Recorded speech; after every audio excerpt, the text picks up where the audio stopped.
Yeah, boy.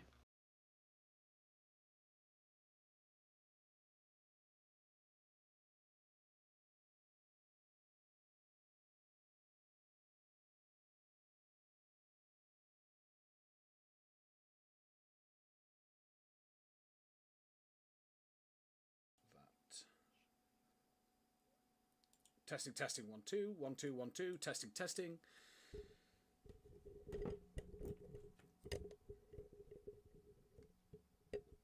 Hello and welcome to SimPlay Motorsport. I just have to talk just a bit louder. There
we go. Okay.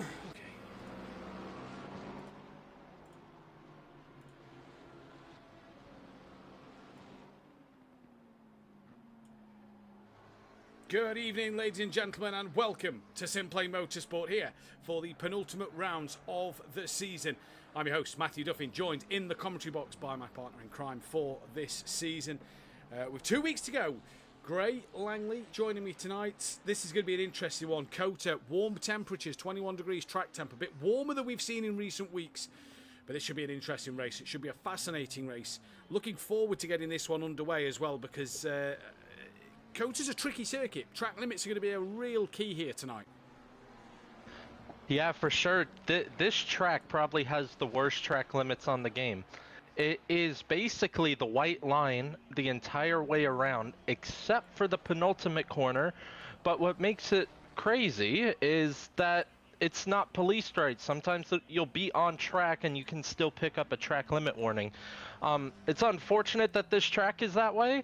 I kind of like the at least 2 tires on a curb rule instead, because it allows the drivers to use more of the track, push the limits. But yeah, it'll definitely play a factor in tonight's race. It seems every time we're at COTA, we get drive-throughs galore, and we've had drive-throughs at not COTA this season, so I definitely expect to see some tonight. Yeah, indeed we do. A reminder of the calendar for you. We'll bring it up on screen now. The last 2 rounds of the season, COTA, and then that of the home of SimPlay Motorsport, Donington Park, coming your way next week for the season finale. But tonight, Langley, we can crown a champion. We'll go through the championship standings, and Benny Varga, he's not far away from winning this championship. He did receive a 10-second time penalty with an incident for Gary last week, so please remember that all results tonight are provisional until the final classifications go out on on Wednesday next week, when the final tables come out. That is when we'll find out fully. So we'll see if Benny Varga ends up in any incidents tonight. But it could probably be pretty much job done tonight, because after tonight there's 173 points up for grabs. He's just got to outscore Lino by 25 points tonight, and he'll take that championship crown. Now, obviously, any penalties that he may lose positions in could cost him a few points to keep Lino in it going into next week. But realistically, if he outscores him by 25 points, he's pretty much champion. Well, I will say, if the championship were to go on, Lino is exactly where he needs to be right now to take advantage of that. But Benny's also right now where he's been all season, that top 5 area, and more ideally that podium area. He took the double to open the round. Both races at Alton Park he won, and then he's just been so consistent this season. Like, unbelievably consistent to the rest of the field, consistently top 5, consistently on the podium. We're chatting to him every week in the comms box after the race, and that's why he's so far out ahead in the championship, because, well, no one's been quite as consistently fast as he has this season. Even though he hasn't won every race, it didn't matter. Yeah, completely agree. He's been on such good form this season that it's really helped him in these championship standings, and it's made him, you know, even when he's had his bad round and his drop rounds, you know, it's helped him with how consistent he's been week in, week out. And that is one of the key things to note for him tonight is the season he's had. And I can actually look at his numbers now. So race win, 4th, 5th, 2nd, 4th, 4th. 17th in race 2 of Silverstone, 16th at round 1 of race 1 of Bathurst, and he won the second race, a 13th in race 1 at Spa with an 8th, and then last week was a 2nd and a 4th. So 3 rounds which you can say out the top 10 so far after what, 2, 4, 6, 8, 10, 12, 14, 16 races. You know, that's not too bad, is it? 3 rounds outside the top 10, but that's what wins you a championship. He's only had 3 race wins. If I scroll further down, you look at the likes of Stothard and Wainwright recently. Wainwright has had 3 race wins. Wainwright's not done the full season. Stothard has had 3 race wins. De Block has had 3 race wins. So Benny Varga's consistency over the others is what has kept him at the top of these standings. Yeah, and I'll be honest, with not many points to play with in terms of how many he needs to win the championship, and then overall, I just find it very hard for him to lose it this late in the season. It would have to be something catastrophic, but with that being said, let us remind all the viewers that drop scores are no longer in effect. So if you do have a bad round, if he crashes out both races, it's championship on, because even though that would be his worst result this season, with these final 2 rounds now, final 2 rounds cannot count toward the drop scores. So that would be his score for tonight and his points added onto the championship, which would be a terrible result. So that could play a factor. If he has a bad round, that is how Lino could get back into this championship. But that is about the only way, is if he has some catastrophic night. And for those who are wondering what Benny Varga's drop round is, it's 101 points is his lowest score this season. So, you know, it would have to be, like Langley's just said, a catastrophic drop round, a catastrophic night for Benny Varga out there to not score them points. But at the minute, Lino is doing everything he needs to do. One thing I have noticed though, Langley, 6 minutes left of free practice. The track is still fast, so it isn't yet optimum. It is still in that fast range. So the drivers out there haven't yet got the track to go to optimum. It is still, it's approaching 11 a.m. on the Saturday morning track time. So it should go over to, I assume, that optimum as we get later on in the Saturday day and definitely in towards the Sunday.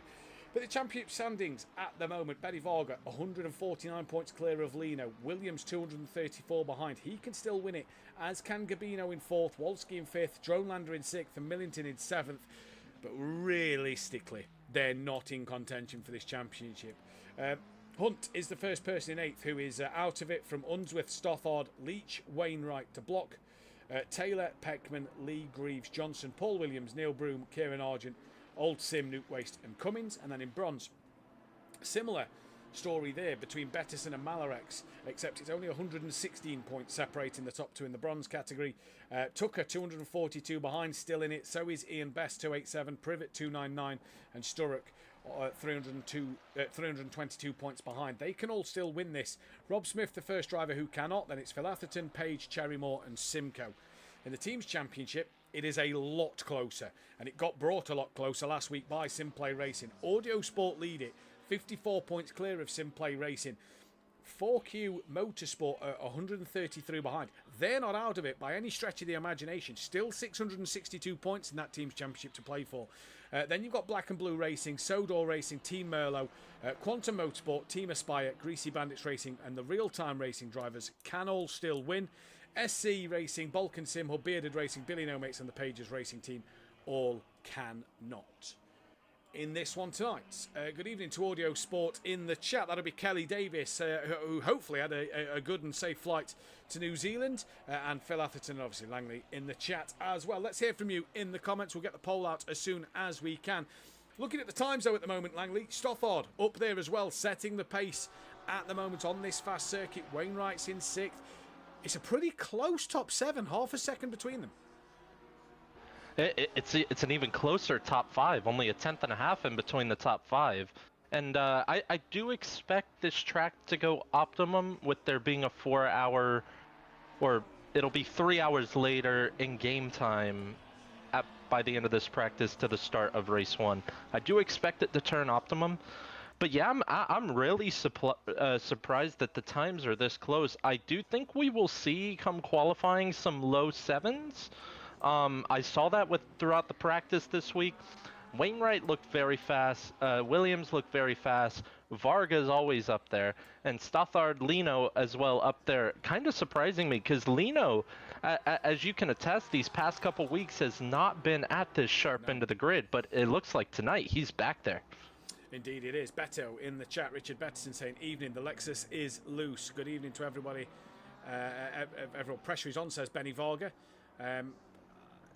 How much is the pressure on for Benny Varga? Because what pressure? 140 odd point gap. Is the pressure on? Is the pressure on? Because what pressure? It's almost, will Benny do it tonight? Will he do it at Donington? It's when, not if, for Benny Varga now, isn't it? Yeah, it feels like that. It's even if you get in an incident, it's just about getting the car across the line. Let's be honest, because there's points all the way down to 40th, and we don't have 40 cars. So it's really, at this point, just picking up enough points. And, I mean, for example, if he were to finish last, which would be right now 26th, that would still be 16 points. Yeah. And considering he only needed, what'd you say, 25 to outscore by 25? Yes, so he's got to outscore Lino by 25. Which means, basically, come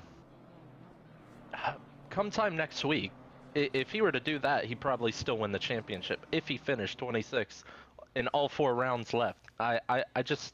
Or all 4 races, 2 rounds left. But I just don't see him losing this unless he would retire. And Benny Varga's not the guy to retire. He's just got to kind of, he had a bad night last night in the BMW M2s. He's just kind of got to not have a bad night tonight, hasn't he? Like you said earlier, if he has a catastrophic night tonight, and really, if he does finish 26th, I think we're expecting 28 cars on the grid.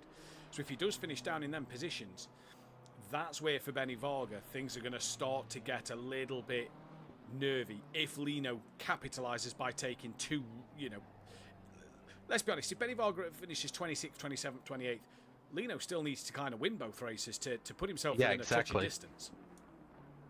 Like, if Lino wants any shot, he's got to take a double. He's got to basically get both fastest lap points too, and probably the pole. He'd pretty much have to grand slam these last 2 weekends to even have a shot. And you'd have to hope that Benny Varga has just, I mean, literally, without an understatement, his worst result in 2 years, basically, or 2 seasons, not even just years. Because racing against him last season, nowhere near those positions he'd finish, and obviously not this season either. Yeah, exactly. We're all 14 seconds away, so drivers will be finishing or just starting their final runs of this free practice session. And then we'll be into race 1, where we'll get the poll out in a few moments. Kelly says they're all well from New Zealand, only just got over the jet lag. Well, good to hear, Kelly. I'm glad you've had a good flight and are raring to go for some Pro-Am action.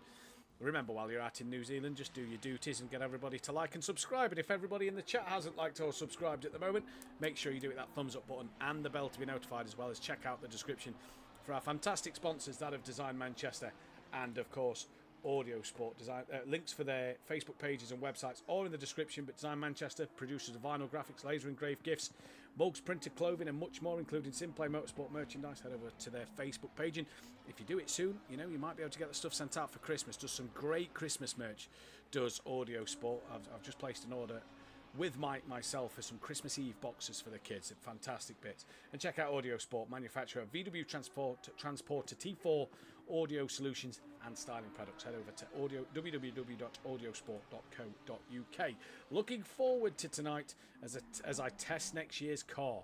So Jimenez there already in test mode for next season, as we're going to pick up the 169 of Stothard, who's the last man on a valid lap to come towards the line for tonight's race. I'm looking forward to this one. I think tonight's going to be drama. I don't think it's going to be drama in terms of much racing overtaking sort of thing. I think it's going to be strategy with the tyres around here, because it's a heavy tyre wear track, I feel, with all these twists and turns. Track limits is going to play an issue, and also if you can start that turn 1 lap 1 carnage, because we know how much drama happens here in the real world, in the sim world. You climb up that hill and easy to go a little too deep at turn 1. The thing I like about turn 1 is it's very wide, so drivers will tend to just try and pick that gap, and then it kind of funnels in to turn 1 and it tightens up so much. I think it's going to be interesting. Yeah, exactly. As we see, actually, I'd like to point out Wainwright is in the 07s now. That is the kind of pace he showed this week, and the track has gone to optimum. Luckily for these drivers that did practice on an optimum track, and there are a lot of marbles offline now. But yeah, turn 1, as you said, it is one of those corners, and it's very unique. There's not many corners off the top of my head like it. It is probably the best turn on this track. It's definitely the most iconic turn. As you see in like the F1 broadcast, they have the big flag at the top of the hill now, and they use that as it overlooks the track. It is absolutely beautiful. But as you said, it funnels in at the apex. It tightens up, so it looks like you can go 6 wide into turn 1. Yeah. And then you can only go 3 wide at the apex, and that's where the incidents happen. Indeed. I remember last year, for example, I know it's different cars, but in the GT4, the Ginettas around here, I remember everyone was so desperate to dive to that apex first. They got super choked up. If you can get a clean braking line on the outside and brake deep as you can swing around the outside of everyone that's getting choked up on the apex. You can indeed. Let's see what happens this evening. It should be an interesting race, that is for sure. Paul Williams is on pole position. And seeing as we are in America, the Nissan of Michael Johnson is P2. Sam Greaves is P3 from Jamie Lee in P4. Andrew Taylor lines up P5 with Tyler DeBlock P6. Brian Craig is 7th from then that of Wainwright. P8, Gary Leach P9 from Stothard in 10th. Hunt in P11 from Steve Millington 12th. Dronelander 13th from Wolski 14th. Then it's Gabino, Williams, Leno and Benny Varga to round out the bronze. And then we've got Cherry Moore with Phil Atherton starting from the pit lane. Rob Smith in the, let's call it what it is. It's the Acura for this evening, starting in the pit lane now. He's missed the start. Rob Smith, 21st. Phil Atherton's in the pit lane. Sturrock 22nd. Privet 23rd. Tucker 24th. He'll also start from the pit lane. And then it's Malarex, Beto, and ignore Langley down the bottom. 2 drivers missing. Argent hasn't got him for this one. And Paul Williams hasn't got going off the line here. That's interesting. And if he doesn't get going soon, I'm not spectating him right now, but yeah, if he doesn't get going, and he's been reset to the pits now. To the pit lane, so not sure what has happened to Paul Williams there. Kelly says that I always promote SimPlay and bring top-notch drivers to the league. Indeed, I do. You brought us Ben Rook. Jimenez says that I have nothing to lose by testing now, but just know the Mustang is on the shelf. So Jimenez retiring the Mustang. Best luck tonight, guys and girls, says Gareth Anderson in the chat. Can't see anything in the Discord chat to see why Paul Williams has returned to the pit lane and not got moving. I know he had some wheel problems the other week, so maybe them demons have crept back in. And has anybody else got back into the server yet? No, Kieran Argent is one of them drivers missing from the server at the moment. So he, so far, will not be able to take part in race 1. If the race starts, he'll have to remain in the pit lane until the end of race number 1. Langley, who are you going for though tonight? The poll out in the chat did say Paul Williams, Michael Johnson, Sam Greaves, or if you picked other, please do comment who you think will win. Langley, who are you going for?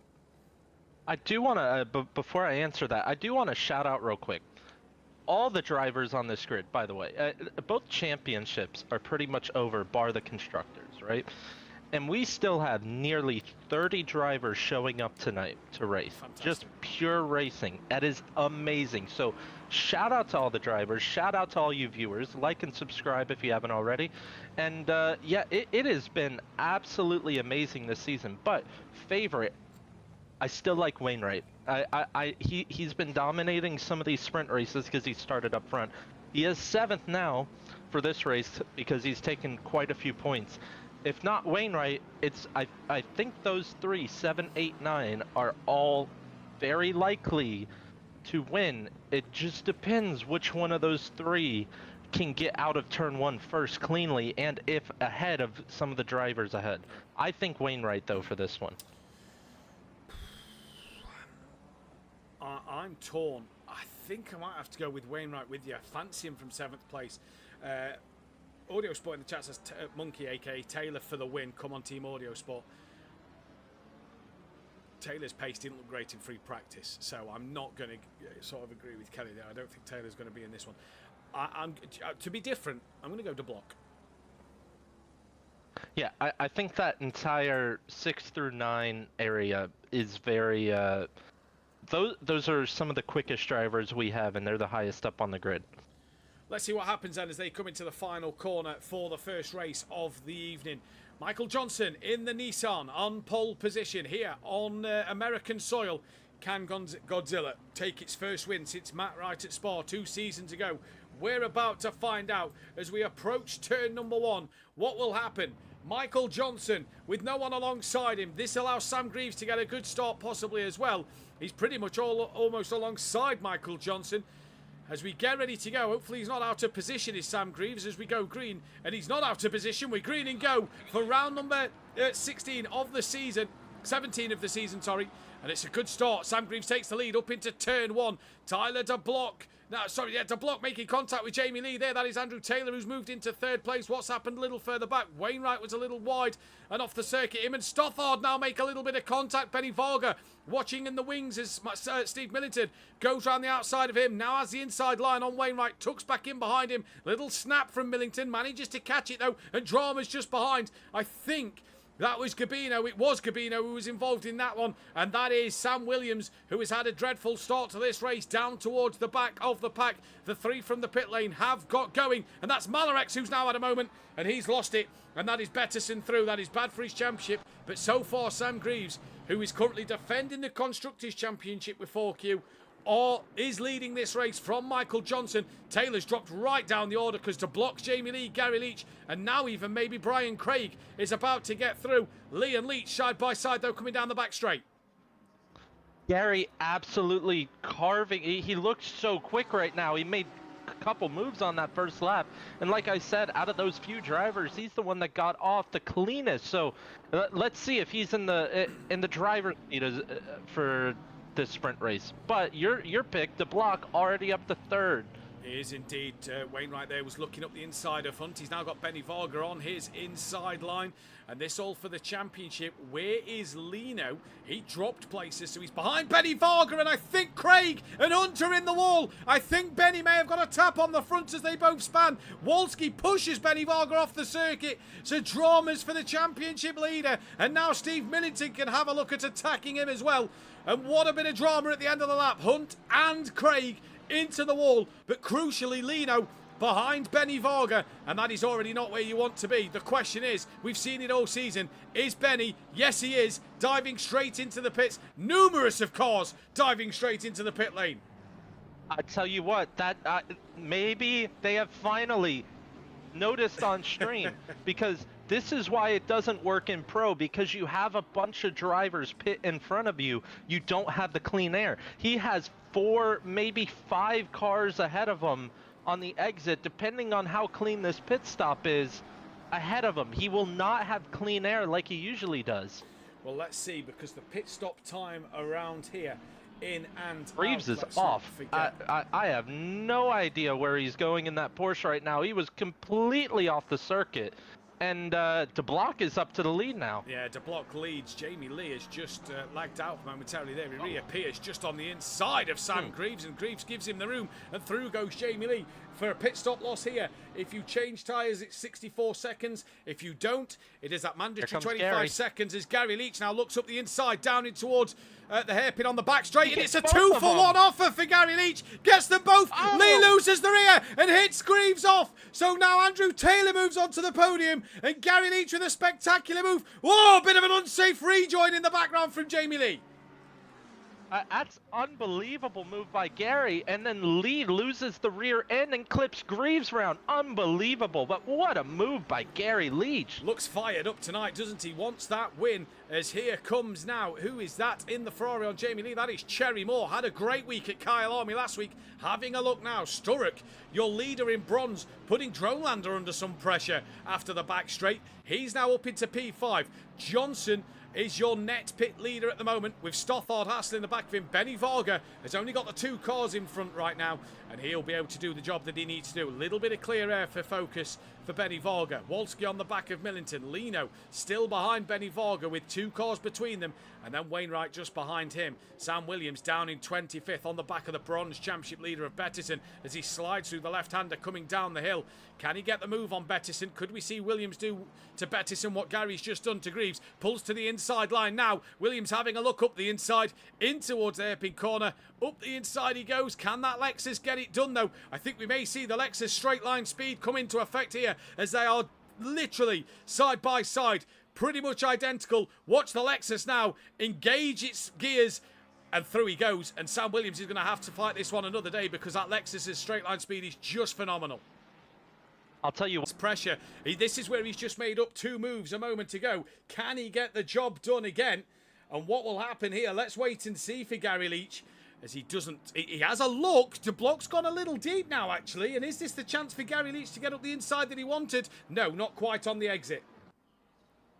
Shout out Andy Taylor for keeping it clean, because this would be a brilliant result for him. Might not be the podium because of the pit stop cycle, but still overall a great start. And Gary to the outside for the lead. Can he make it stick? No. And if I know, Gary's going to look for the switchback. He does, parks it on the apex. Gary's now going to wait, and Andrew Taylor nearly hits the back of Gary Leach. And Andrew Taylor, is he going to lead this race? Not yet, he's not. Gary waited for De Block after hitting him at the hairpin, and Gary now waits. Stop-go penalty for Sam Greaves. Gary's now fighting back with Andrew Taylor, who's capitalising on mistakes from Leach and De Block. Has that cost Gary Leach or Tyler De Block a race win? We'll see when the pit stops happen. Gary now on that inside line over Andrew Taylor, and he'll take that position back. Gary Leach just making the contact there with De Block, and rightfully so, waited for De Block to get going. Looking back down the pack as another BMW goes onto the back straight. Benny Varga on the back of Stothard. He's caught up to these 2 cars. It looked like De Block parked it on the apex beautifully. Yeah. Gary tried to do the up and under, did not work, and unfortunately ran into the back of De Block.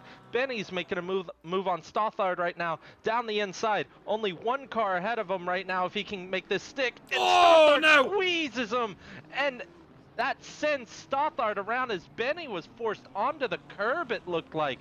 Now, that's a different situation. I'm not sure if that's fully Benny's fault there. Yeah, to be interesting to see if the tickets go in where that one lies. Benny definitely bounced over the sausage curb, but what that's done is it's put 1 car between himself and Lino, and that is that of Wolski at the moment. So this is going to be interesting to keep our eyes on. Bettison on the back of Williams. Williams only 21st at the moment, but everybody's still got to pit. De Block has done his stop. He's coming out the pit lane now. Where will this put him over Michael Johnson? Remember, 59 seconds you lose for a pit stop around this circuit for just the 25 seconds. Wait for that P to disappear next to De Block's timing tower. That it means he's off the pit limiter. Here comes Johnson roaring down the straight. Has that incident with Gary cost De Block maybe in this one? He's got to stop go 30. He's out the pits. Is he behind Johnson? Yes, he is. He's ahead of Benny Varga. But for Tyler De Block, stop-go penalty. He's got to do it again. So Gary Leach now needs a couple of good laps to open that gap back up to Johnson. What? The 3 I'm watching right now, Sturrock, Gerbino, and Lee on the back straight. 3 abreast. duking it out. Gerbino later on the brakes, but he goes a bit deep and he's off the track, leaving the door open for Sturrock and Lee to get back through. Wow, this has been incredible. It's only been 8 minutes. 8 minutes. We've had 2 stop goes, not a drive-through yet, and now Lee's attacking the outside of Sturrock in towards the sort of Hockenheim Stadium section here, and now Gerbino back up the inside of Lee. Lovely move from the Italian driver there in the Lamborghini, and Gerbino gets back up the inside. Job done for him. Benny Vargas on the back of De Block. No, he's not, because he's got underneath him coming onto the back straight. McLaren versus BMW in a side-by-side fight, and De Block gets a better exit and chops the nose off of Benny Varga there, so keeps Benny Varga at bay. Varga fighting back though. He's going to be on that outside line side by side. This is where he's just had contact with Stothard a lap ago. De Block's had contact with Leach at this corner, and De Block, he's gone in too hot, gone in too deep. Thank you, mama, for the carrots. Benny Varga through. Rob Smith's gaining on the back of Steve Millington. The Honda straight line speed coming into play here, but can't get past Steve Millington. Williams now up to 19th, heading after Steve and Rob Smith. And then Cherry Moore putting Malarex under some pressure. And Rob Smith, after the pit stops, is your bronze leader at the moment. I think you and I both would. We're as unbiased as possible, but if the Nissan can win here, oh my gosh, it'd go crazy. Yeah. It would go crazy. Gary Leach is coming out the pit lane now. Where will he leave the limiter? De Block's in for his stop go. Johnson and Varga pretty close together. Come round the final corner. I think Gary's pitted a lap too earlier. I think he should have gone a lap or 2 more just to try and build that gap over Johnson. When does he come off the limiter? This could be 3rd place for Gary at the moment. He's off it now. Where does he appear? It may not be 3rd place, because here comes Wolski, and Wolski tries to turn into turn 1, clips Gary as Gary's already there. Stop go penalty, drive through penalty, speeding in the pit lane for Jamie Lee, and that's allowed Wainwright through on Wolski. Gary sitting a net 3rd at the moment.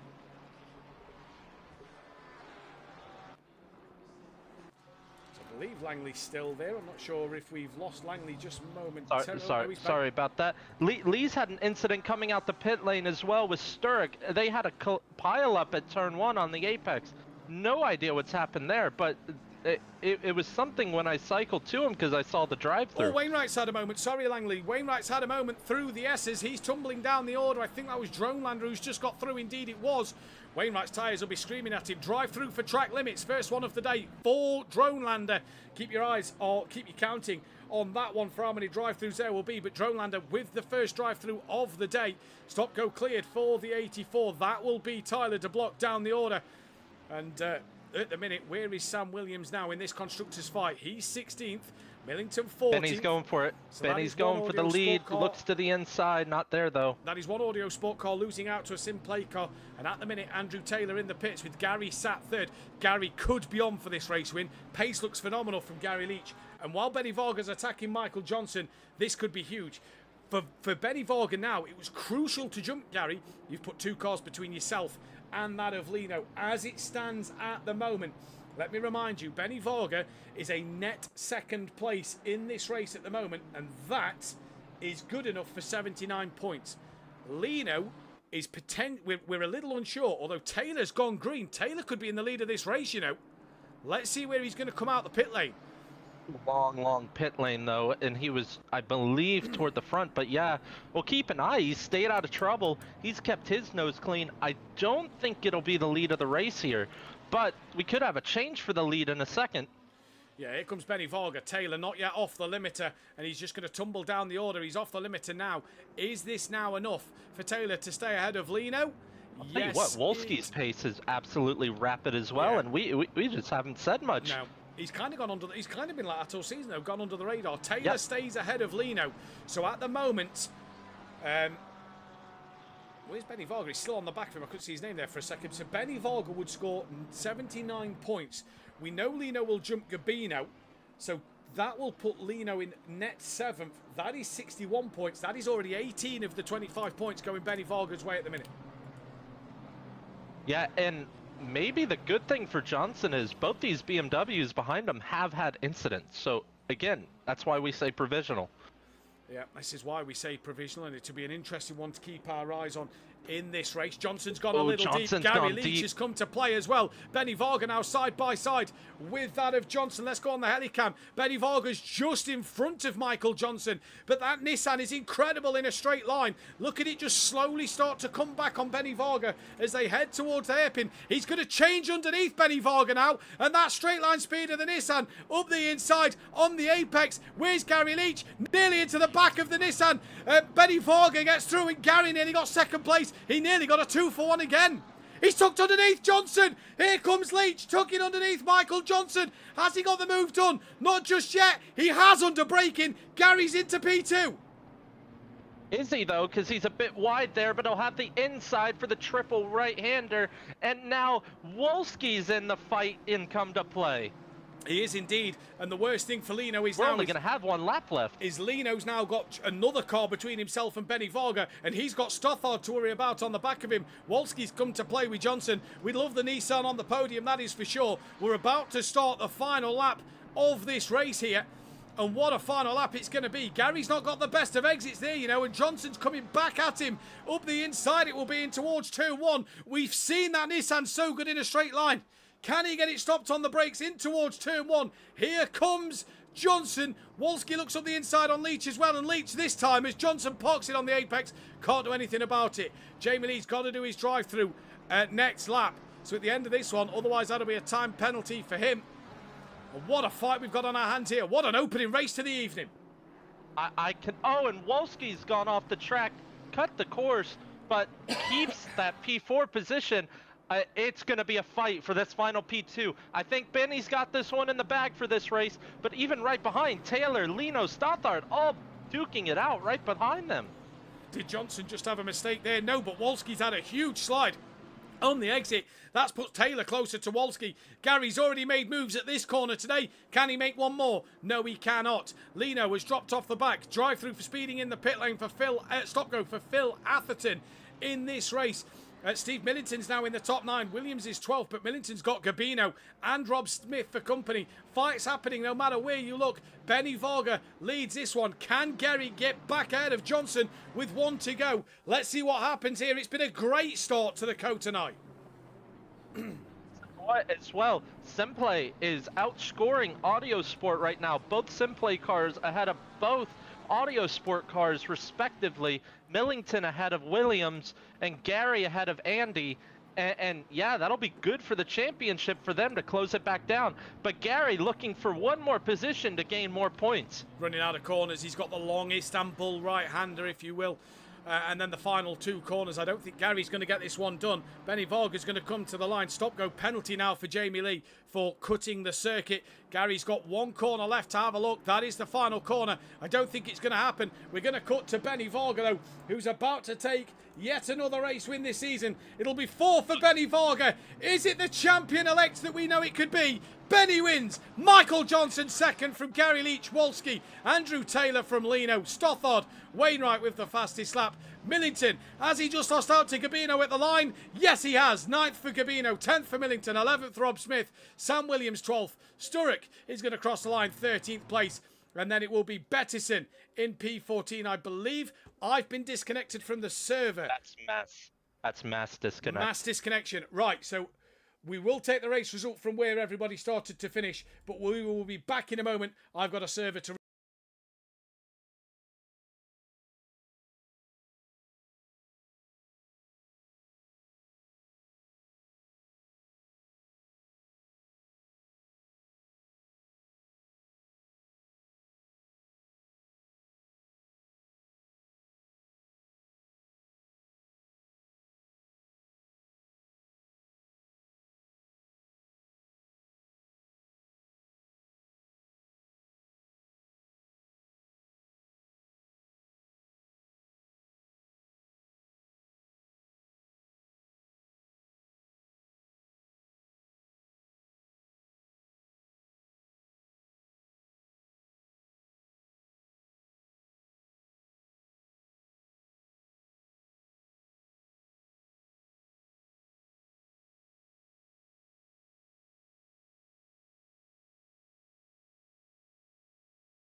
Ready?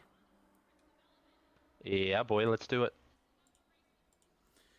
Welcome back then to SimPlay Motorsport. We have been able to, in the mid-session break, calculate the points and get everything right. We did add the penalties to the drivers who did have time penalties out there. We're going to try and pick up the 633, I think it is the first car out. No, that's Michael Johnson. It's the 62, so that's Wainwright. First car out on a lap. So we've picked up Wainwright at the moment.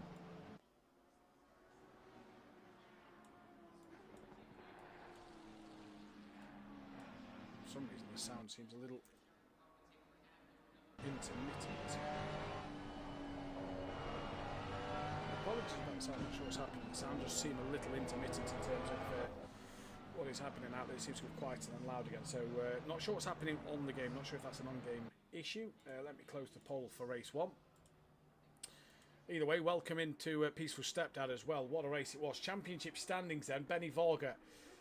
He needs 4 or more points over Lino in this race to take the championship provisionally. So let's not forget it is all provisional and it is now only between Benny Varga and Lino. Wolski moves up into 3rd place ahead of Williams, with Gabino not far behind the pair of them two either. Millington is up to 6th with Dronelander down to 7th. We don't have Dronelander in at this moment in time, nor do we have Page, who was missing. Oh, Dronelander is in now, great to see. We also don't have Page or Argent. They were the other two that missed race 1. It's then Gary Leach is up to 8th, Hunt is 9th, Stothard 10th, Wainwright 11th from Andrew Taylor. Then it's Unsworth Johnson with the Nissan on the podium, Langley. We didn't even mention that one.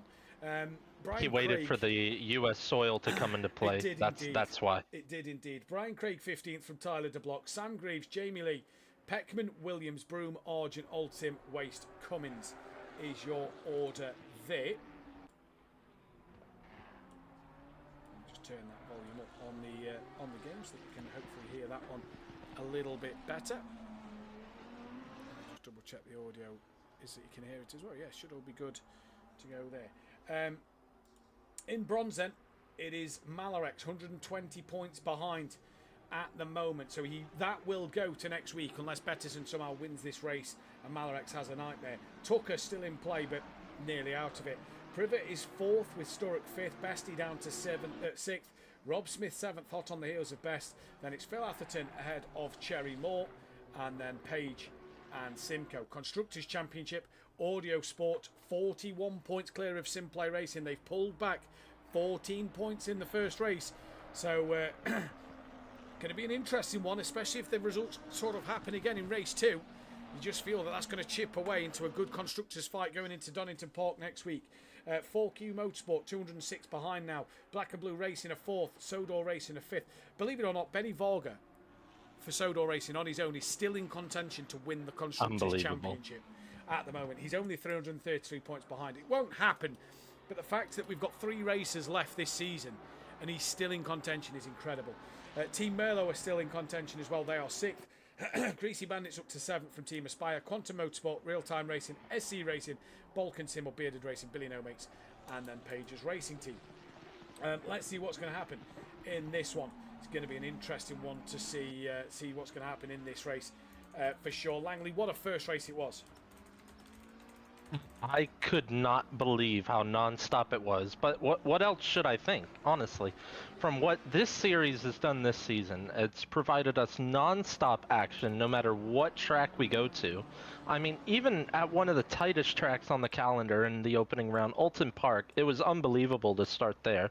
The absolute non-stop chaos, and then it's just carried throughout the season. Yeah. And it has been amazing to see firsthand, to commentate on it every weekend, or most weekends. I only missed one, but to see it every week, and not even just Pro-Am. I mean, Pro-Am has been amazing, Pro's been amazing, the M2s have been amazing. It's just been a great season, and despite the server issues that plagued us last season and plagued the streams this season, it has just been incredible to be around. It has been as well. It's been a pleasure to have you in the box, Langley, this season as well. It's been an honour to work with you. I must say it's been pretty good. Right, qualifying times starting to come in then. Wainwright currently on pole from Cherry Moore, Brian Craig Millington Qualifying is going to be huge here because we know how much track limits plague this circuit. For these drivers, they've really got to get on with this qualifying session. They are not going to want to waste time invalidating lap times here. Very difficult to put together a complete lap, so you do want to try to set a banker time early. Just get a time on the board, because as you see, we've had multiple laps already completed, but only 12 of them are valid. So yeah, you just want to get out there, get a time on the board. Yeah, indeed you do. We're going to try and pick up drivers coming to the end of their laps. Gary Leach is one of them drivers just approaching the final corner now. So let's see what Gary Leach can do here in this qualifying session. What an opening race for Gary Leach, and he goes and puts his car up into P3, 3/10 off the pole. Next one is the 74, that is Dronelander in this race. What can Dronelander do in this session? The car off that will be Phil Atherton. And where will Dronelander go in this session? Johnson, who doesn't tend to qualify in the pits, to block also in the pit lane, and that is because penalties. De Block, I believe, has a qualifying ban. Yes, he does. So qualifying ban for De Block in this one. As Dronelander didn't put a lap time in. Let's see what Phil Atherton can do now. I got a feeling that's going to happen a few times tonight where we say X driver coming to the line to set nothing, and it is a very hard track, especially with how long it is, and DJ Phil does cross the line to not put a time on the board because it was invalidated most likely. But yeah, it's just a very difficult track to hook a lap up together. It is indeed. Right, let's try and find the 105 of that. Millington up to P2. Oh, who is the 105? Great. It's Rob Smith, who I've just missed. He's just done a lap time, so let's try and find Benny Varga, who's apparently on an invalid one, so let's wait and see. Rob Smith has done a lap into P9. Yeah, Millington 33 thousandths of a second off the back of pole position. Heck of a lap time for Millington. That Benny Varga, no lap time on the board. Let's try and find the number 19 of Gabino. Next man on a valid lap. Let's see what Gabino can do then in this session. Should be an interesting up to P6. Yeah, up to good P6 lap. there. And I did talk to Millington Whoa, before. Wolski's got pole by Wolski, 6/10 of a second. What a lap time from Wolski. Yeah, I talked to Millington beforehand, and he said last time he raced here, he said about a year ago, he won both races. Yep. So he said he quite likes it around here, and Lino up to P2 now, just ahead of Wainwright by 5 milliseconds. But look at Wolski. Whoa, Gary Leach! He, Within a tenth and a half of Wolski now. So Gary Leach answers back to Wolski. And has Wolski and Gary got any more time in this car? We said Wolski flying under the radar. Not this session. He said, I'm not flying under the radar anymore. I'm going to the sharp end. And I'll tell you what. Wow, that is a lap P3 time. in the championship, Langley. He wants to make sure he can get every point he can to take that P3.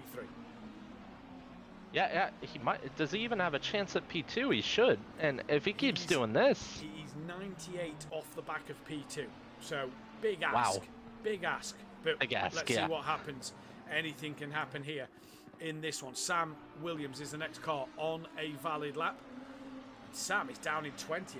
Yet to get a valid lap time on the board at the moment. Yeah, but he has been quick this week. He's been in the 7s, so that would put him around this top 5 area if he puts one there you clean go. lap in. P3, 3/10 off the pole.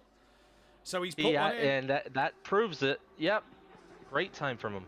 Great time indeed. The 186 of Cherry Moore, currently 4th in the bronze category. Can he improve on that? He can. P8 overall for Cherry Moore. Great time. And pole in bronze at the moment. The 68 is now coming to the line. That is Hunt. What can Hunt do? Benny Varga still does not have a lap time on the board. As Hunt towards the line, he drops down to 13th place because Greaves goes ahead of him. Next car is the 89 to the line. I mean, I think Benny just needs to focus on getting a lap. It doesn't need to be pole. It doesn't even need to be top 5. It just needs to be a lap on the board. Yeah, I agree. I fully agree with you. As here comes Sturrock. Sturrock into the top 7. He now takes the bronze pole away, and Jamie Lee moves up into P4 within half a second. Great lap for Lee there. Lino now takes that position back. And then we're going to go down to the 777 of Malarex. What can Oh Malarex my goodness. do? Malarex into the top Wainwright 10. up to second Oh! with the same exact time as Wolski. We saw the double fastest lap last week in Pro-Am. Wow. We saw it momentarily in Pro. We've now got a identical fastest lap in qualifying. Oh, Wainwright will be gutted he didn't find just 1,000th of a second more. Well, Wolski now through the penultimate corner, coming to the line. Can he improve by a millisecond to take sole pole position away? Well, let's see. He's on an invalid lap, so we're not on with Wolski at the moment. Keep your eye on that timing tower. Yeah, no lap time there for Wolski. And I think he must have invalidated his next because his number is still blue. We're watching Brian Craig. And I tell you what, Gary's back up to P3, 10th and a half off of Wolski. So, see what happens here. 59 of Millington is the car behind Sam. Millington will be coming through for another lap in a moment. Brian Craig down in 18th. What can he find? Nothing. Steve Millington now. What can he do? 3 minutes 45 goes into third place. Just under Gary's time as well. Who's next? Benny's on a valid lap. Benny's on a valid lap time through the last corner. It looks like a quick one. Should be in the 7s. It is. It's P5 though, 3/10 off the pole at the moment, but he's ahead. Now. So yeah, because that's Stothard behind him, who's just gone a little bit quicker. But crucially for Benny Langley, he's ahead of Lino, and that's what matters for this championship. Very crucial, and crucial just to get that lap in. You just don't want to be that far down the order. No, you really don't in this place. You really do not want to be that far down the order. 3 minutes left. Andrew Taylor to the line. No improvement. What about Bettison in the Lexus? No improvement. The Nissan in the background of Michael Johnson. No lap time set. Lino's about a half a second up going into the final corner. He's P8 right this now. Could be pole. This could be pole then. Here comes 6/10 Lino. up now. It's and pole. He does. 25 thousandths of a second for Lino to cling on into this championship at the moment. What a lap, and can he hold on? I still think the times will tumble, but it's only if you get a valid lap. Benny on another lap, still valid. Down the back straight, couple tenths up. We'll keep an eye on that one. We're on board with Sam at the moment. That is, I believe, Brian Craig or Tucker who bails in front of Sam. Sam is the next car on a valid lap. Keep your eyes on Wolski, though. It says they're invalid, him and Paul Williams. Williams will be first to line in 14th, and then Sam... Wolski, but the timings, the track map is saying they're invalid. Williams in 14th, doesn't improve. Keep your eye on Wolski. Does he improve as he gets to the line? No. So Wolski's now on a valid. So the next valid lap is Sam for one more run. And it looks like he's a couple tenths up on his lap as well, but he goes wide. No, he keeps it valid though. But he does lose time, and I think he's lost all the time he's gained on that lap. He'll only improve around a tenth. Will that gain him anything? No, it doesn't. A couple of hundredths he improved at the end there. The 186 next to the line. That is Cherry Moore. Looking to try and find 4-5 tenths to get that pole back from Sturrock. Can he do it? Yes, he can in the bronze category. Benny Vorga to the line. No improvement there. Right. Lino's done, so that's the lap time for all of them to chase. So Lino is done in qualifying. Let's go to the 89, because I can't quite make out what number that is in front. That is Andrew Taylor, who is ahead of him. That is that of Mark Tucker. So Mark Tucker, then we'll jump to Andrew Taylor. What can Tucker find here? Goes up to 19th. Taylor moves up to 14th. Watch out for Gabino behind. Moves up into P10. The 555 of Sturrock will get one more run in after this, as Matt Wright says Quali's on fire. Watch Wainwright. Watch Sturrock, Wainwright. He's no in the final corner, Here and he's comes up Wainwright a ton of time. What can he do? Time. 200ths of a second. 4/10 of a second. Have that one, everybody. Wow, what a time from him there into the 6s. Amazing lap from him. And that crucially takes that extra point away from Lino in this championship. Good evening to Keynes and to Matt Wright in the chat. And Matt Wright said that Quali is on fire. It was last week. It is tonight. Race 1 was absolutely epic as well. What a night of racing we've got here at COTA. I think we've lost Dronelander again. He said in the Discord, struggling with disconnects. I'm watching Wolski right now through the penultimate corner. He's up a couple tenths. I don't think it'll be enough to get pole, but it should be enough to pip up into P2. Let's see what happens for Wolski. Can it be a front row start? Yes, it can. Loses out by a tenth, just over a tenth and a half. Williams now next man to finish his lap. Needs 7/10 for pole. Is Benny Vargas still out there? Yes, he is. Brian Craig will be... Williams has parked it. So Williams is done. Brian Craig will be the next man. Then Benny Vargas. Brian Craig down in 21st at the moment. Can he improve from that position to the line? It looks like he's up on his lap time. There. Who, Benny? Benny looks like he's up on his lap time. Won't be pole contending, but does he improve? Yes, up into P4. It'll be a second row of the grid alongside his championship rival. I'll tell you what, watch out. Gary's up on his lap time by quite a bit. Going through the last corner, it's going to be very tight here. It might be a... Oh, he's ruined it! It invalidates. He's ruined his lap time at away. the end. What would his lap time have been there, Langley? How much was about 5/10 up. Could have been would pole. have been very close to pole. And he just loses it there. It would have been at least P2. And that would have, if he'd have got pole position, as Sturrock can't take pole, so pole might go the way of Cherry Moore, and it does go the way Look at that. of Cherry Moore. So Cherry Moore takes pole position here this afternoon for the bronze category. But if Gary Leach had have taken pole there, that would have put the constructors gap down to 40 points exactly. But Lino will start alongside his championship rival, heading into a dreaded turn number 1. Oh my gosh, what a qualifying! I mean, we at one point we had identical lap times for pole, and then we had 2 drivers in the 2-minute 6s. Absolutely great lap times, and Wolski, he's probably been the second most consistent driver this season, I would say so, outside of our championship leader. But he is looking for that race win tonight. Absolutely incredible pace. He's not fighting for anything, is he? So he's just wanting to get that race win. He won. I don't think he's had one this season. So he kind of wants to get the monkey off his back and get a race win this season. He's drove really, really well, has Wolski, all season long. He's been fantastic to watch. I'll tell you what, this might be a huge, huge opportunity for SimPlay Racing to launch up the order. Millington is back in the top 5. He hasn't been at the sharp end this year. He's been around that 10th to 15th area usually this season, but he's in the top 5 right now, right next to his teammate. Gary has top 3 pace tonight, and with Sam in 8th and his teammate down in 14th, this could be the turning point, but we'll see. We will see. Yeah, anything's going to happen. We'll get the poll out there in a moment. I'm just sorting out the spreadsheet. Cherry Moore, great pole position in bronze for him. Great pole position for him. And something that we're not used to seeing this season in the bronze category, Bettison is not liking this Lexus around here. Now, don't get me wrong. This is not a Lexus track at all.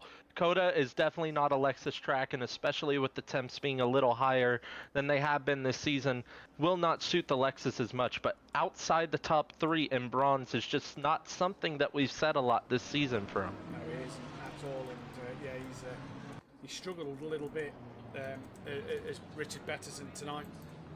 But either way, what a lap from Cherry Moore there to get that pole position in bronze.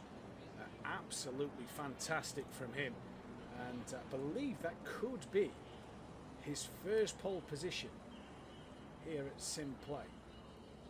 I think he's had 1 or 2 in Houdarin, but I'm not sure about GT3s. No, he's not fully sure. Not doing Houdarin. He's not had a pole all season.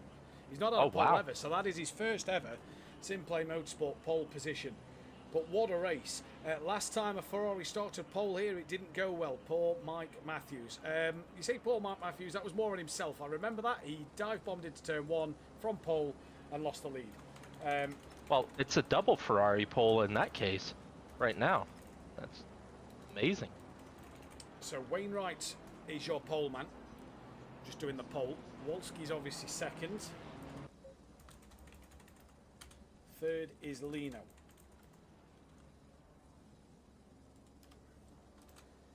I'm looking forward to this. I think this is going to be cracking. I think it's going to be amazing. I mean, you think of the 15 minutes of action that we just got in that sprint race. Do not leave. Dude, I mean, right now you have about a minute or two because the lap's slow. Grab your snacks, grab your drinks, sofa, chair, desk, wherever, bed, on your phone, wherever you're watching. Get ready. We're going to get 4 times that action now in this feature race. And if you thought the sprint race was non-stop, just wait for this feature. This is going to be all-out drama. All-out drama. Langley, race winner for you. Drivers with absolutely nothing to lose tonight. Both championships in the silver and bronze in terms of the driver pretty much wrapped up. There is a lot on the line for the constructors, though. I think I want to say Wolski. I'm gonna go Wolski. He's very consistent, and he's been very consistent tonight. Had a bit of traffic in race 1, so he could not get the win there. But still, I think it's looking good for him tonight. I'll go Wolski. 2 drive-throughs in race 1. It was more the stop goes for speeding in the pit, Matt, right? I'm going Lino. I'm going Lino. Lino. Yeah, and if that is the case, if Lino does win, the championship provisionally will go on to Donington. It would be an absolute long shot. Yeah. Like, we would probably need 40-something drivers to show up for it to get to that point, or Benny Varga retire both races. But anyway, we're about to get going. We are indeed. An hour tonight. Mac in the chat. He says, hello, SimPlay Motorsport and chat. Hope you're all very well, buddy. And Jimenez has got us guys on in the basement with the TV, on the TV with the surround sound on. Sounds like a party atmosphere down there. A few drinks and a bit of popcorn at the ready. About to have a party. They are about to have a party because for round 18 of the season, we're about to be green and go here at COTA. The final time this evening. Wainwright from Wolski. Wolski's just got ahead of Wainwright at the line here. So Wainwright brings it back level now. And we are, for the final time.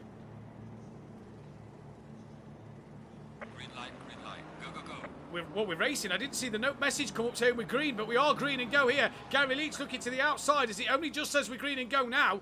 The leaders all went, and there's a bit of hip and shoulder between Williams and Millington there in the background. Has everybody survived turn 1? No, there's a Porsche around.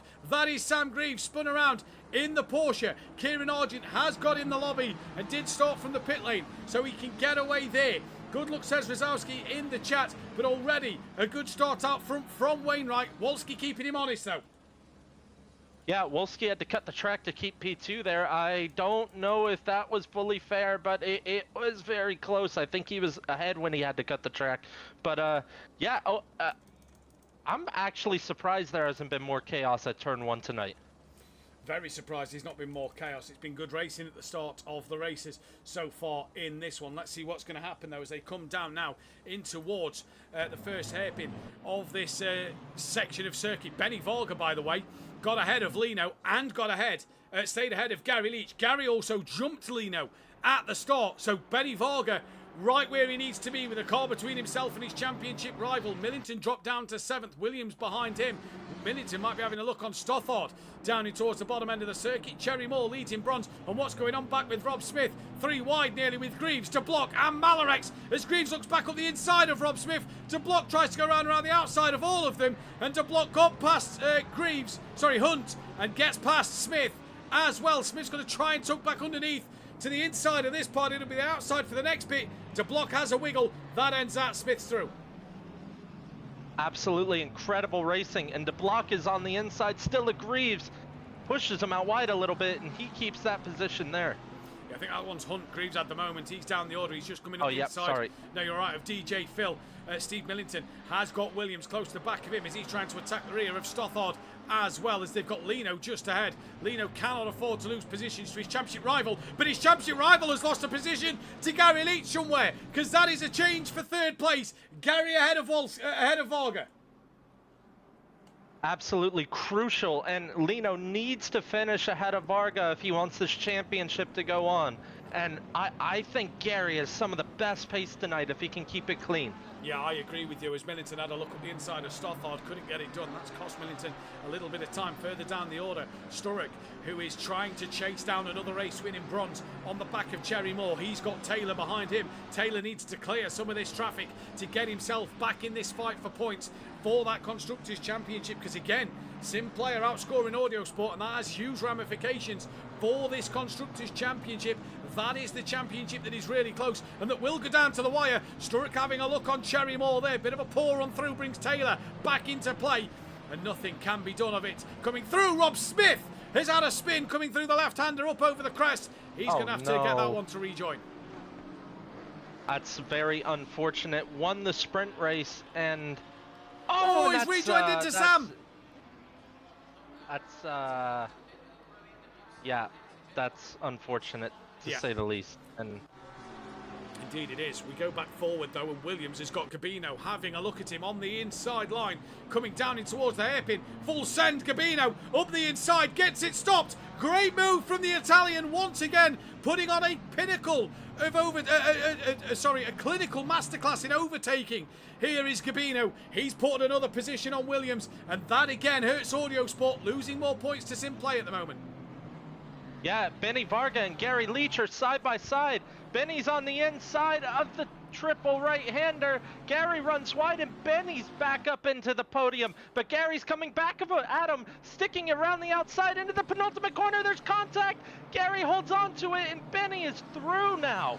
Benny is through. It looked like Benny turned in too much, didn't give Gary enough of a room. Gary gets the run up Benny Varga, nearly into the rear bumper of Benny Varga. This could be a huge run with Lino White waiting in the wings just behind. Benny goes to cover the inside line off. Now comes back to the racing line. He cannot move to defend again. And Gary, will he look up the inside into turn one? He has a look.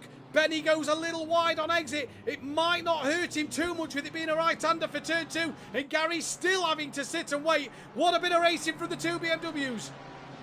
I can't believe it.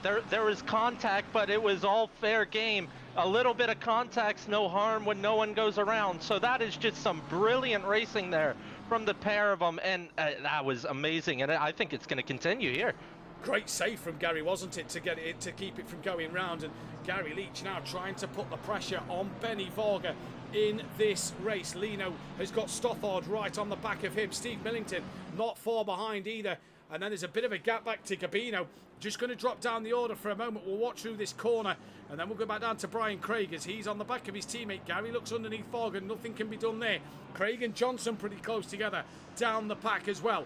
That is separated by a couple of attempts, and in front is Paul Williams and Mark Tucker. Further forward, we've got Andrew Taylor going side by side with Cherry Moore. Now Sturrock's got ahead of Cherry Moore. Andrew Taylor will want a piece of that action, and that will help Audio Sport out, gaining just a handful of points. Sam's tucked right under Garbino right now. I think he wants that place back. It looks to have more pace. We'll see if he can get it done.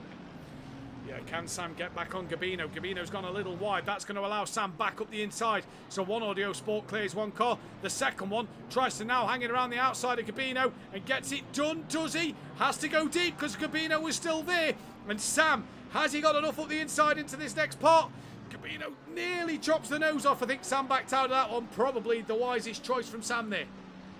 Yeah, it's still good racing and good fair battle between the two of them.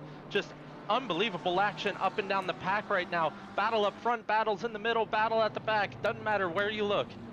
Kieran Argent's gained on to the back of Rob Smith near enough. He was well behind him at the start and has pretty much gained now onto the back of Smith and Argent. Greaves is in the pits. He's gone a lap down, so he's obviously repaired his damage, but that is his pit stop done in this race. Johnson has got himself ahead of Brian Craig. He can now set his hearts after Mark Tucker, and the Aston Martin of Malarex is now having a look at Cherry Moore. So Cherry Moore's just hemorrhaging positions at the moment. Malarex through, and Cherry Moore just gives him a tap on the exit. De Block's now trying to come through with a slow Cherry Moore and a recovering Malarex, and look at how close this is. De Block and Cherry Moore side by side, nearly with Malarex as well. Into the S as they go. I think De Block's in front. Does he keep the position? Yes, he does.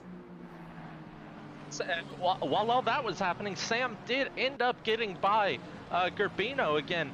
So that will help Audio Sport in the constructors, but it's still a long way to go, isn't it? 52 minutes left in this race, and what a race it has been now, as Malarex will now have to defend from that of De Block. Cherry Moore's now going to have to defend from Hunt and from Bettison, who Bettison will be wanting a podium again in bronze as he looks to the inside of the Porsche. Can't do anything there. Nothing happening down the order at the moment. De Block still on the back of the Aston Martin. And then further forward, closest fight, Gabino on Williams. And then Gary Leach just dropped to half a second behind Benny Varga, but he's got half a second to Lino as well. Can Millington get on the back of this little train developing behind Benny? But Wainwright out front and Wolski in second. They're checking out. Wolski did make a little bit of a mistake. He was within a second of Wainwright, but not anymore. And if anything, he's falling off the back of Wainwright more than the two of them are checking out. Yeah, I'd agree. De Block did have a qualifying ban and did serve the qualifying ban, so he's come from 25th all the way up to 14th. That is a heck of an opening 10 minutes of this race. 11 places gained. That is an unbelievable start, and to keep your nose clean throughout all the carnage. I mean, he's going to put him... The pace he's showing so far and the way he's cutting his way through a field like a hot knife through butter, he's going to have a great chance at a top 10 here. And with everyone, Leach, Lino, Stothard, Millington, Williams, all close to each other, he could have a good chance at getting in that fight. Really could have a good chance of getting in that fight as well. We're going to try check out some lap times at the moment. The lead is Sam's gone a bit deep. Gerbino does the up and under. He's on the outside heading into the S's. He's through. Is anyone going to back out here? And yeah, he's fully through. Got ahead of Sam now. Jamie Lee back down behind Gerbino. Well. Langley did Jamie Lee on the back of Sam. So again, Audio Sport just lose out a handful of points there in Williams' hands in that car. And he's having a strong fight with Gerbino. Here is Jamie Lee in the background, all sideways, hangs on to it well. And Andrew Taylor and Sturrock getting close now to the back of Jamie Lee after that mistake. But Williams, closest fight on track. Leach and Varga as well is within 0.2 of a second. So keep your eyes on this, as is Cherry Moore on the back of Hunt. Cherry Moore's not let that one go. And De Block chasing down Malarex now. De Block wants another position to make it 12 places in the opening 10 minutes of the race. Again. Sam's deep again. I saw it in the background. I was actually watching Leach. Sam went very deep at the hairpin, and that's going to let Lee through and Sturrock through. And his teammates right behind him now. So another set of points drop. 2 sets of points drop there for Sam. Oh, Gary's gone down the inside of Benny. I saw Benny off track going back at it. Benny's up the inside. Gary gives him the space, and Gary's through. Yeah, Gary is through. What a move from Gary Leach. We didn't see that one, but Gary Leach back up to second now for Benny Varga. Championship rival on the rear of him. And as Sam loses 2 places, Gary gains 2 places. So the SimPlay Audio Sport Constructors fight is going down to the wire at Donington Park. It'll be the Donington decider. Swindlemack in the chat. This is why we put in the laps, along with blood, sweat and tears, to get racing at this level. Bravo drivers, great racing, 100%. And the pros get to do it tomorrow night. Jamie Lee, Sturrock having a great fight with Gabino and Williams in this one. Further down the order, Bettison's past Cherry Moore, and he's now on the back of Hunt. Further down as well, Johnson's got past Tucker, so the Nissan coming through the field. And Rob Smith has passed Phil Atherton. Kieran Argent's within 5 seconds of them two now. But can Gary Leach get closer to Wolski and pull away from Varga while Varga's got to defend? But look at this. Leach, Varga, Lino, Stothard, Millington. 7 seconds clear of them. This next train of Gabino, Lee, Sturrock, Williams, Taylor. So it's 2 groups of 5 here in this race at the moment. All nose to tail in those trains, and it's like just 2 complete. It's almost like class racing at the start where you have packs of cars like 10-15 seconds up the road from each other. Matt Wright saying it's Group Omega out there. When will the commentators get to take a breath? And this is why it's so it's such a difficult job to do, because when there's action like this, you barely get to take a breath. Gary now just starting to stretch a lead over Benny Varga, I've noticed. 6/10 through Sector 1. That looks a little bit bigger though since there. Stothard and Millington pretty close to each other, and that of Lino. And Williams has got his teammate right behind him, and he's right under the rear wing of the Mercedes in front, who's right on the back of Jamie Lee. This is on board with Sam Williams looking at Sturrock's car. We know what happens when Sam and Andy get on track close to each other, so we'll have to keep an eye on that one, Matt. We've said it now. That is looking at Sam coming down the back straight. Didn't get any closer to that Mercedes-Benz. Andrew Taylor looks to go up the inside on the exit of Sam Williams, who has a bit of a different line there. Taylor again a little strange, and Williams took a different line because he looked at the outside of the Mercedes. Williams has a snap. This won't hurt Audio Sport because it's one back, one forward. Andrew Taylor gets past Sam Williams and moves up another place, but Malarex and De Block and Hunt and Bettison and Jerry Moore are all waiting in the wings if Sam makes any more mistakes here in this one. Brian Craig gaining on the back of his teammate further down the pack, and I thought Gary Leach was pulling away.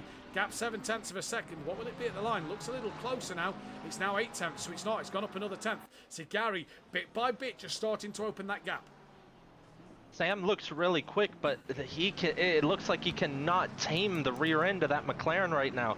He's very fast getting under cars on their rear wing, but he cannot tame that rear end. And as I say that, Sturrock looks to the inside of the Lee, the Mercedes down the inside of the McLaren to the apex first. Lee hangs it around the outside though, and Lee with the momentum down the hill will have the inside for the right-hander and stays clear of Sturrock into the S's. Good bit of racing there from the two of them, as Matt Wright wants to go and wants to get a coffee, but he doesn't want to kiss anything. You don't have to kiss anything on your way to get a cup of coffee, but you may miss some of the action, Matt Wright. As Andrew Taylor is now on the back of Sturrock, who just slid his way through the S's there on the exit. So Jamie Lee has stayed ahead of Sturrock, and now Taylor and Williams have come to play with the Mercedes-Benz once again. Let's see what happens here. Benny Folger now 1.1 behind Gary, with Lino 5/10 behind. Millington's dropped off the back of Stothard a little bit. This is going to be an interesting Sam closing right back up to his teammate, but we'll see if he can keep that McLaren under control, because that's what he struggled so far. But yeah, as you said, Andy right tucked up under that rear wing of the Merc, but that Merc I believe is better just slightly in a straight line than the McLaren, plus the slipstream he has off Lee will definitely stay ahead into this hairpin. Yellow flag. I think that's Sam off.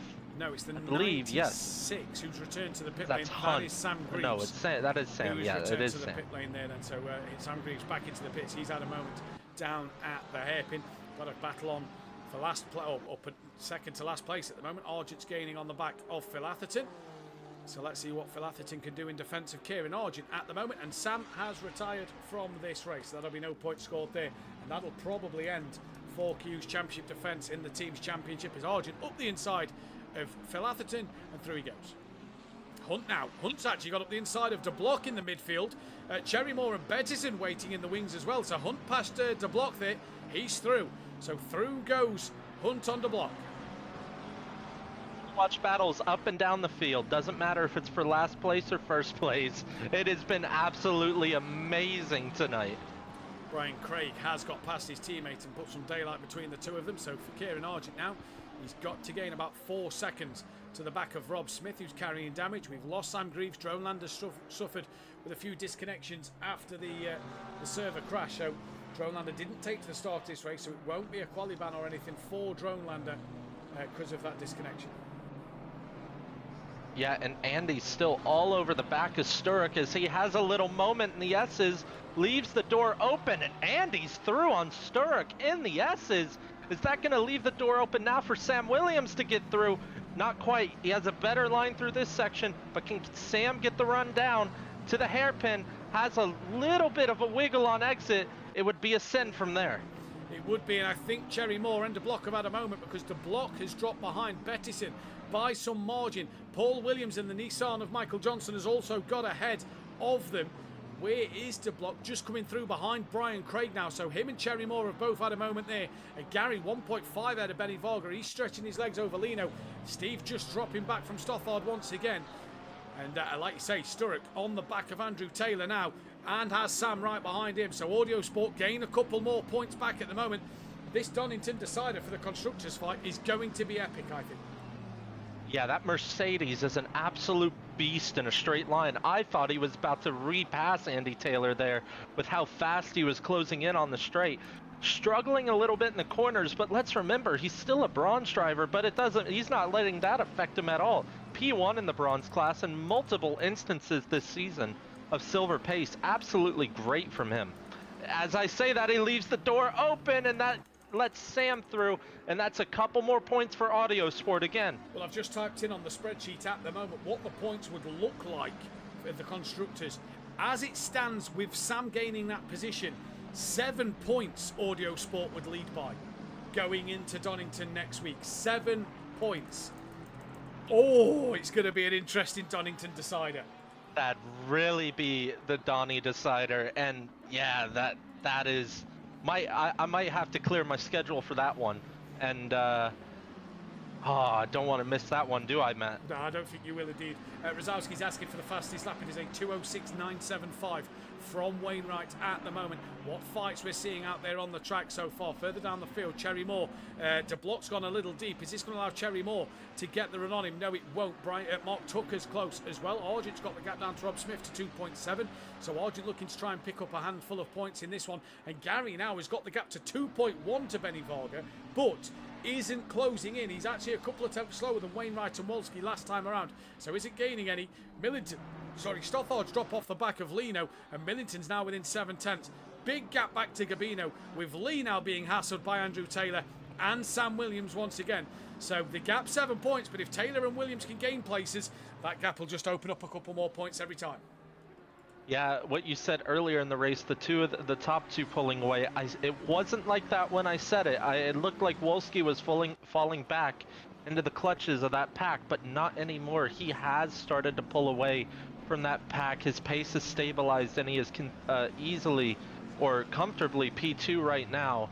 But Wainwright is slightly pulling away from him as well, but those top two definitely are checking out now. We're 4 minutes further than what the feature race is. We're into 19 minutes at the moment as Jamie Lee's gone deep, coming through in towards the triple right-hander, stays ahead of Andrew Taylor.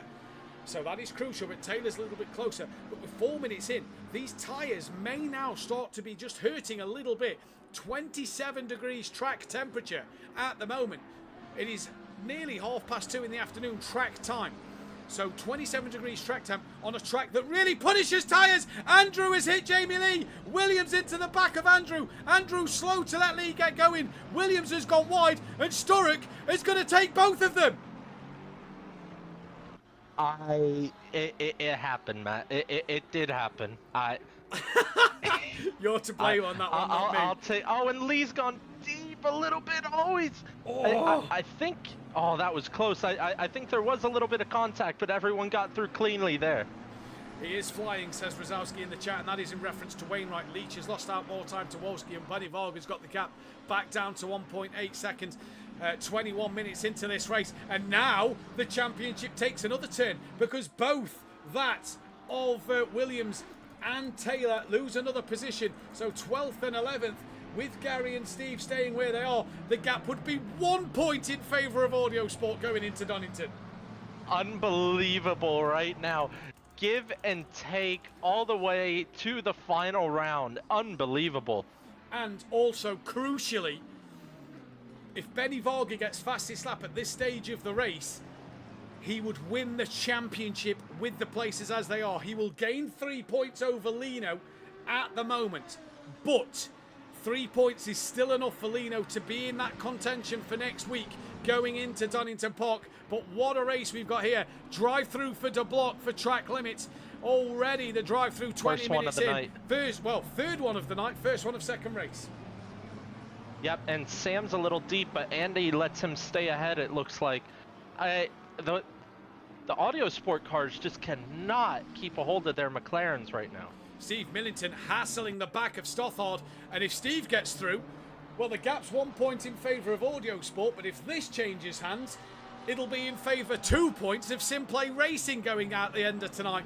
What a dramatic race! Donington, you're not going to want to miss it. Tell your friends, tell your family to get watching now. Tell your colleagues at work to get watching now and hit that subscribe button. But make sure they're here for Donington Park. Langley may have to rethink his schedule going home for Christmas. He's not going to want to miss the Donington Decider. What a night's worth of racing. This could be going at the home of SimPlay Motorsport, Donington Park. And Stothard putting pressure on the back of Steve now. I just cannot believe how close of a championship we have going into the final race of the season, with still everything to play for in this one. Still a lot yet to be decided. Wow. Well, Steve, as Stothard goes a little wide coming out the S's, the 84 yellow flag, that is to block, who, if he retires, that'll be, in fact, Rob Smith's driven into the pits. We have lost a block from the session, so we are now down. Why are we down to 24? Oh, because we did have 26. So who else has retired? So no drone lander. Hunt has also retired. So 4Q, double retirement for them boys in this race for the 4Q drivers. And a block who's just served his qualifying ban with a retirement. That'll be qualifying bans for them three going into next week. Run on the back straight. Is he going to look to the inside of Stothard? He gives it a look. Stothard chops the nose off. Is that going to send him wide? No, it will not. Good defense there. But Steve hassling the back of Stothard here. He is indeed, and Gary is lost out because he's now got Benny Varga back within a second of him. So Gary Leach has lost a lot of time recently. He's got Varga close, but Stothard still has Millington there. Sturrock is on the back of Lee. The Audio Sport cars haven't caught him. Beto's on the back of Malarex for the Bronze Championship. They're the two rivals in that one. Tucker's got past Cherry Moore, and because of the retirements, Kieran Argent now sits 20th. Rob Smith has been in the pits. He's just came out. And what a race we've got on our hands. Lino into the pits. From this race, looking for the undercut. Steve Millington, though, and Craig Stothard still going at it. Yeah, oh man. Do we have a chance to catch our breaths? Probably not. Unbelievable. Just crazy. Lino in the pits. Pit requirements, Langers, pit requirements, Swindle-Mackey's fuel, 25 seconds stationary. You are for fuel. Williams into the pits. Interesting to see what he's going to do from this position. Kieran Argent now 6 seconds off the back of Cherry Moore. Can he gain that 6 seconds and gain places? So Lino and Williams into the pits, and if they take tyres, it's a 63-second pit loss around here. I think the undercut is going to be very, very powerful, but is it worth pitting? I think at this point it's probably worth pitting early. How will the tires be at the end is the big question. So just to put that in reference, you lose 51% of your lap if you take tyres, so it's not too bad. Steve's lost a little bit of time now to Stothard, and Gary's opened the gap back up to 2.1 seconds to Benny Varga. So what has happened to Varga there? Millington, though, he's got a great run on the back of Stothard, coming down the back straight here. McLaren versus Porsche. Who's going to look? Is Steve going to look up the inside? He's pulled out to have a look on the inside line of Stothard. Is he going to get the move done? Down the back straight he goes into the hairpin corner. Stothard on the outside, Steve on the inside. Stothard goes a little deep on exit, but it's not going to hurt him. He hangs on to that position. That's great driving for him to hang it around the outside there. The Nissan of Michael Johnson, podium in race one. Unfortunately, our second drive-through in this race. It is the second drive-through in this race, fourth of the evening. Jamie Lee just having a few flashes of disconnection. Andrew Taylor is being caught by Malarex and Bettison here. And where did Sam Williams come out? P20, Lino P21, but they've got such clear road in front of them, it should not hurt them. They stayed ahead. Did they stay ahead of Phil Atherton? No, they didn't stay ahead of Phil Atherton in this race. So let's see what happens here in this one. Tyres are bad when they're at the end of the stint, says Rozalski. So keep your eyes on that. Millington into the pits for the undercut. I think arguably the fastest driver in our league right now would know the best about tires. So I'm not going to have any arguments with that. They do fall off a cliff quite a bit, so that will be a stretch of a stint for the likes of Lino and Sam to do. Even Rob Smith, Cherry Moore, Privet, who have already pitted, that is going to be a stretch with tires toward the end of the race. What's happened to Wolski? He's just on a 2-minute 10.8, and Gary's now within 2.5 of him. So Wolski lost 2.2 seconds to Gary on the last lap. Johnson in for that drive-through penalty. Cherry Moore is on the back of Rob Smith. They've got the leaders to let through at the moment as well.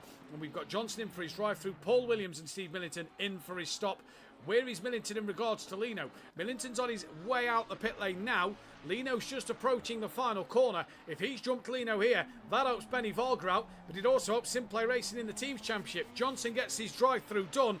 Millington, when is he off the limiter? Lino's coming across the start line now. Millington yet to come off the limiter. He now gets off of it, and then he'll be overtaken by Lino. So that pretty much was as it was before the pit stops happened. Just a little bit, not for too long, because But oh my goodness, the absolute brilliant racing wheel-to-wheel action that we've got so far tonight, and all season, to be honest. Yeah. It's just been Fantastic. amazing. Been a great season. Swindle Mac, enjoy. Sad to see you go, but you've got to get back to work. So we'll catch you next time, Swindle Mac. Enjoy your shift at work. And yeah, what a race this has been. Phil Atherton has now got Lino on the back of him. So while ever Phil is there, this is just slowing Lino down a little bit. This will help Steve gain on him a little bit more.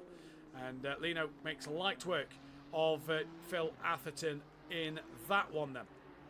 So Kieran's gained another place, hasn't he? He's got past Michael Johnson. Kieran now 14th place at the moment, and Benny Varga's into the pits. That is probably a good time, because there's still... That's only 2 minutes off the midway point, so you get a good advantage with the undercut, but not as much tire drop off. You see the pit stops are more centralized here. You usually would have some takers around the 40-minute mark, maybe the 42-minute mark, some races, but with the hotter temperatures and the higher track temp, the pit stops are coming more around this midway point. Steve's made light work of Phil. He's got past him pretty quickly as well, so Steve's passed and up another place. Gary 2.9 off the back of Wolski. Varga's pit stop done. Where is Lino?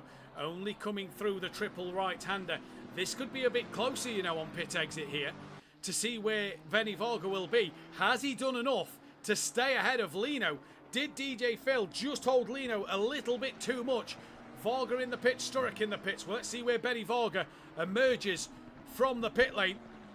He was only just a little bit up the road from Lino before the round of pit stops. He's off the limiter. He's well up the road. Lino has lost a lot of time in the pits to Benny Varga.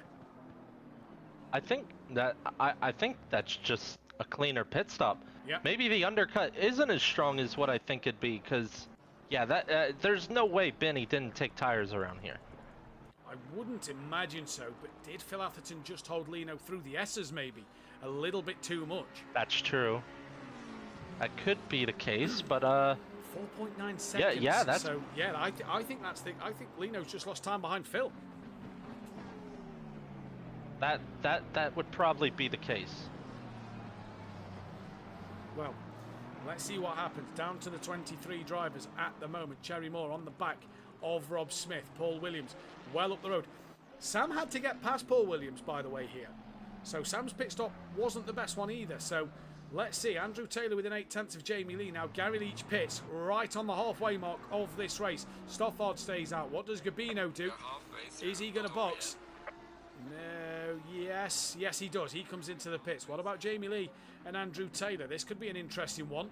Jamie Lee's going to stay out. Andrew Taylor, in he comes. Malarex and Bettison, they're pretty close. Malarex pits, Beto pits. So it's a battle of the pit crews between them two there then.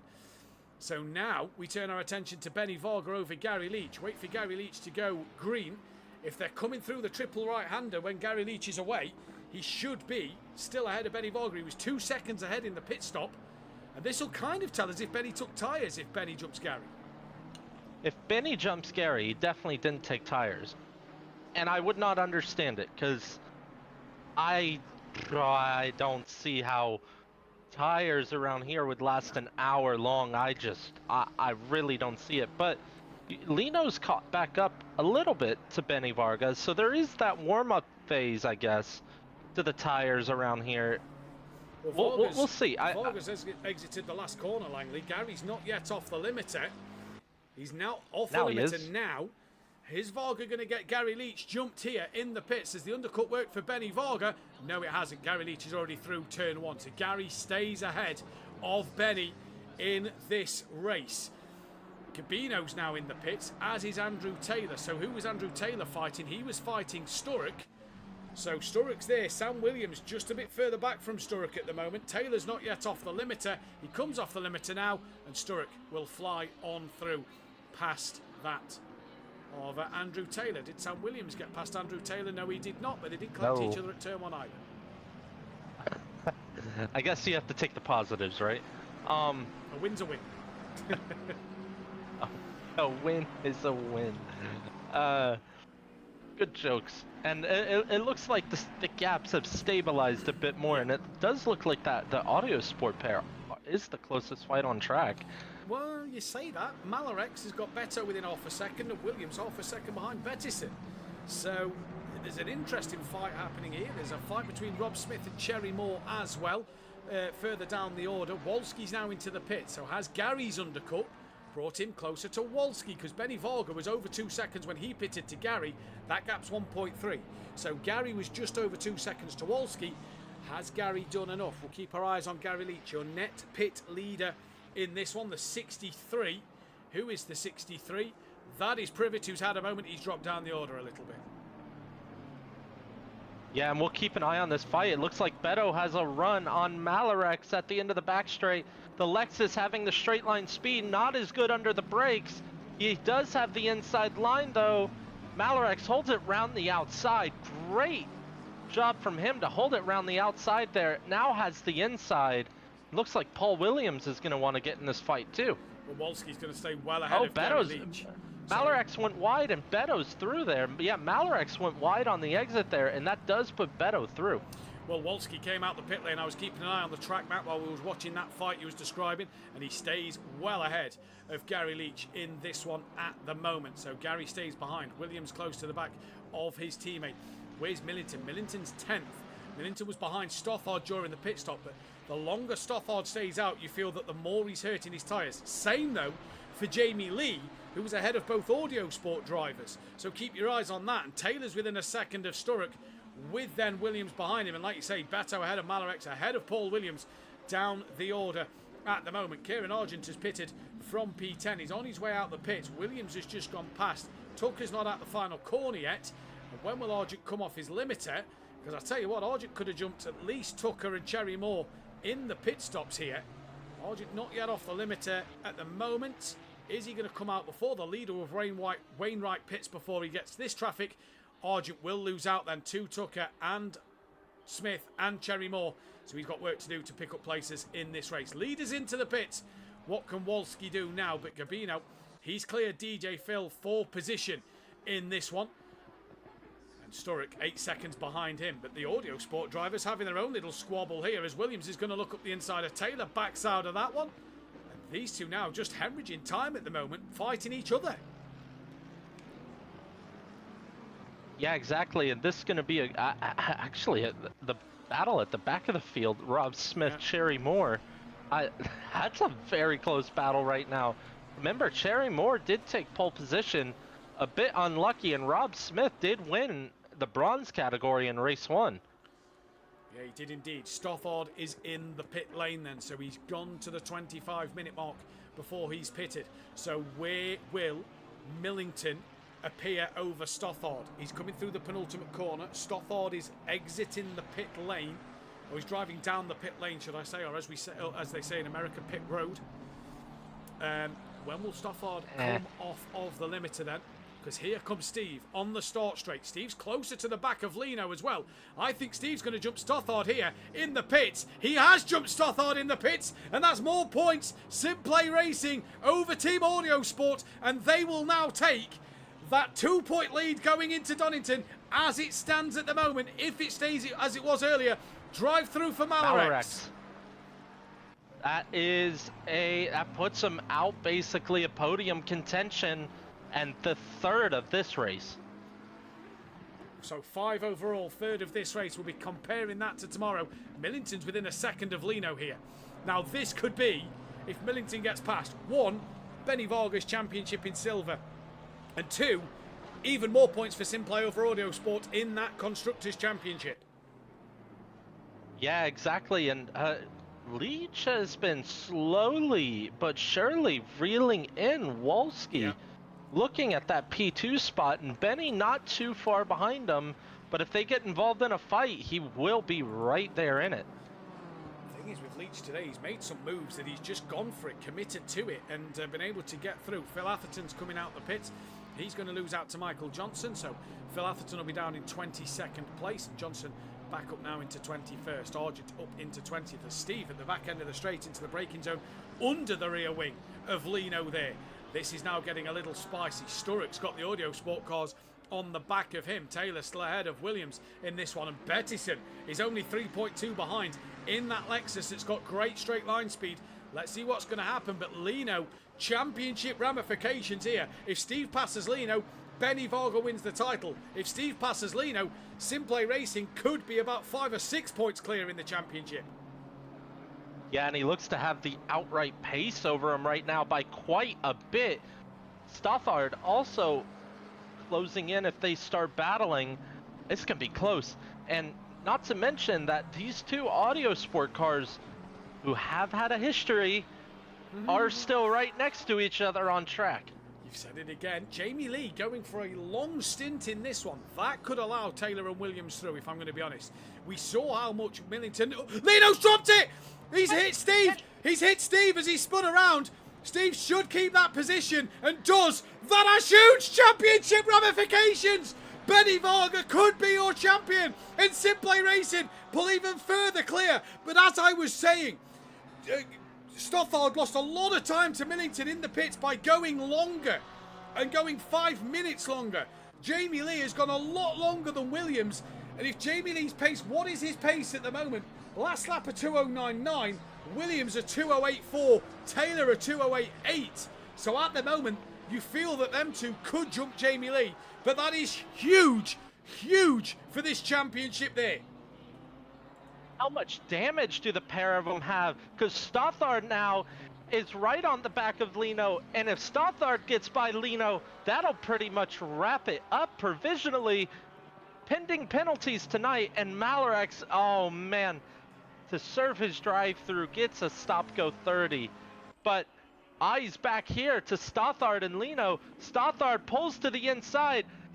Later on the brakes to the apex first. Down the inside goes Stothard, and they'll be side by side going through this section. I think Stothard's clear, and he is, and that is up another place. My and down God. another place for Lino. This has been an up and down, topsy-turvy kind of race. All Benny Varga has got to do now is bring this home, and he will be crowned provisional champion of Pro-Am. Back to Sturrock with Taylor and Williams. But let's keep in mind, how much damage does Steve have? Because if Steve has damage and Stothard can close him down, then that would swing back Audio Sport's way if he gets by him. No idea how much damage he has from that. Not his fault, obviously, but we'll see. Yeah, we'll see indeed. This has been a topsy-turvy race. What a night at COTA. What a night at COTA. Benny Varga's 3.4 behind Gary. Hated as a driver, but it's brought us some great action tonight. Williams and Taylor cannot clear Sturrock, although Sturrock has got Taylor under the rear wing. Has Taylor got a better exit out the final corner? I don't think so at the moment. And Sturrock will use that Mercedes grunt to pull away from Taylor on the start straight. Beto's lost 3/10 over the start line to the cars in front. What a race. I'm still curious. Sturrock's gone deep, has he? Very deep. Yeah, Sturrock's gone deep, very deep, and that's going to open the door for Andy Taylor round the outside. Not yet. They're going to be side by side into the S's. I think Andy's got him clear, and he does. He does now. So Audio Sport claw a couple of points back. I'm still intrigued to see where Jamie Lee is going to come out in this race after his pit stop. Sturrock made a mistake like that in the first half of the race, then came back at Taylor and Williams, who made their own mistakes. So now, what can Taylor do? That now swings back towards towards Audio Sport, possibly. We'll see later on when we get the tables done, because it's hard to figure out where Jamie Lee is going to fit into this. Malarex in for the stop go. Kieran's now into the top 9. Cherry Moore has passed Rob Smith. That's a cracking little scrap still further back. And now Argent's within 0.6 of a second to make it a 3-way fight. That looks like the gap between Wolski and Leach has stabilized a bit. We'll keep an eye on it, because if Gary does get that position, Sturrock that's side even by more side with points for Taylor. SimPlay. Sorry, Langley. Sturrock side by side with Taylor. And on the inside line is Sturrock. And it swings back to SimPlay over Audio Sport. Taylor looks for the up and under. Taps the rear of Sturrock. Sturrock holds on to it. Taylor's going to lose out to Williams. Oh, my days. It is all happening at Circuit of the Americas tonight. Oh my goodness, Sturrock is really lucky to hold on to that one. And I'll tell you what, Andy's really lucky to not send him around, because that could have been catastrophic for Audio Sport there if he was involved in that. And do you know what that has done? That's brought Bettison under 3 seconds and possibly a little bit more by the time they get to the start-finish line. after Andrew Taylor has lost a bit of time there. Gary's lost some pace to Wolski. That's over 3 seconds now. Wolski's done a great job in this race. Hard to pick a driver of the day at the moment because Wainwright didn't have the best first race. I have no idea. I'm going to take a look back real quick at the results from race 1 and then can take a look back at where they are now. Well, I've got 2 already. Now Williams has hit Sturrock. Sturrock's round. Sturrock's hit into Williams. Beto's got past the pair of Williams and Sturrock. Sturrock is slow to let Andrew Taylor go, but Williams is slow to let Sturrock go. Oh my days, what is happening here at COTA? Bettison gets both Audio Sport cars. One stays ahead of Sturrock, the other falls behind Sturrock.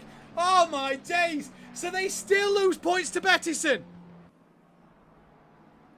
What?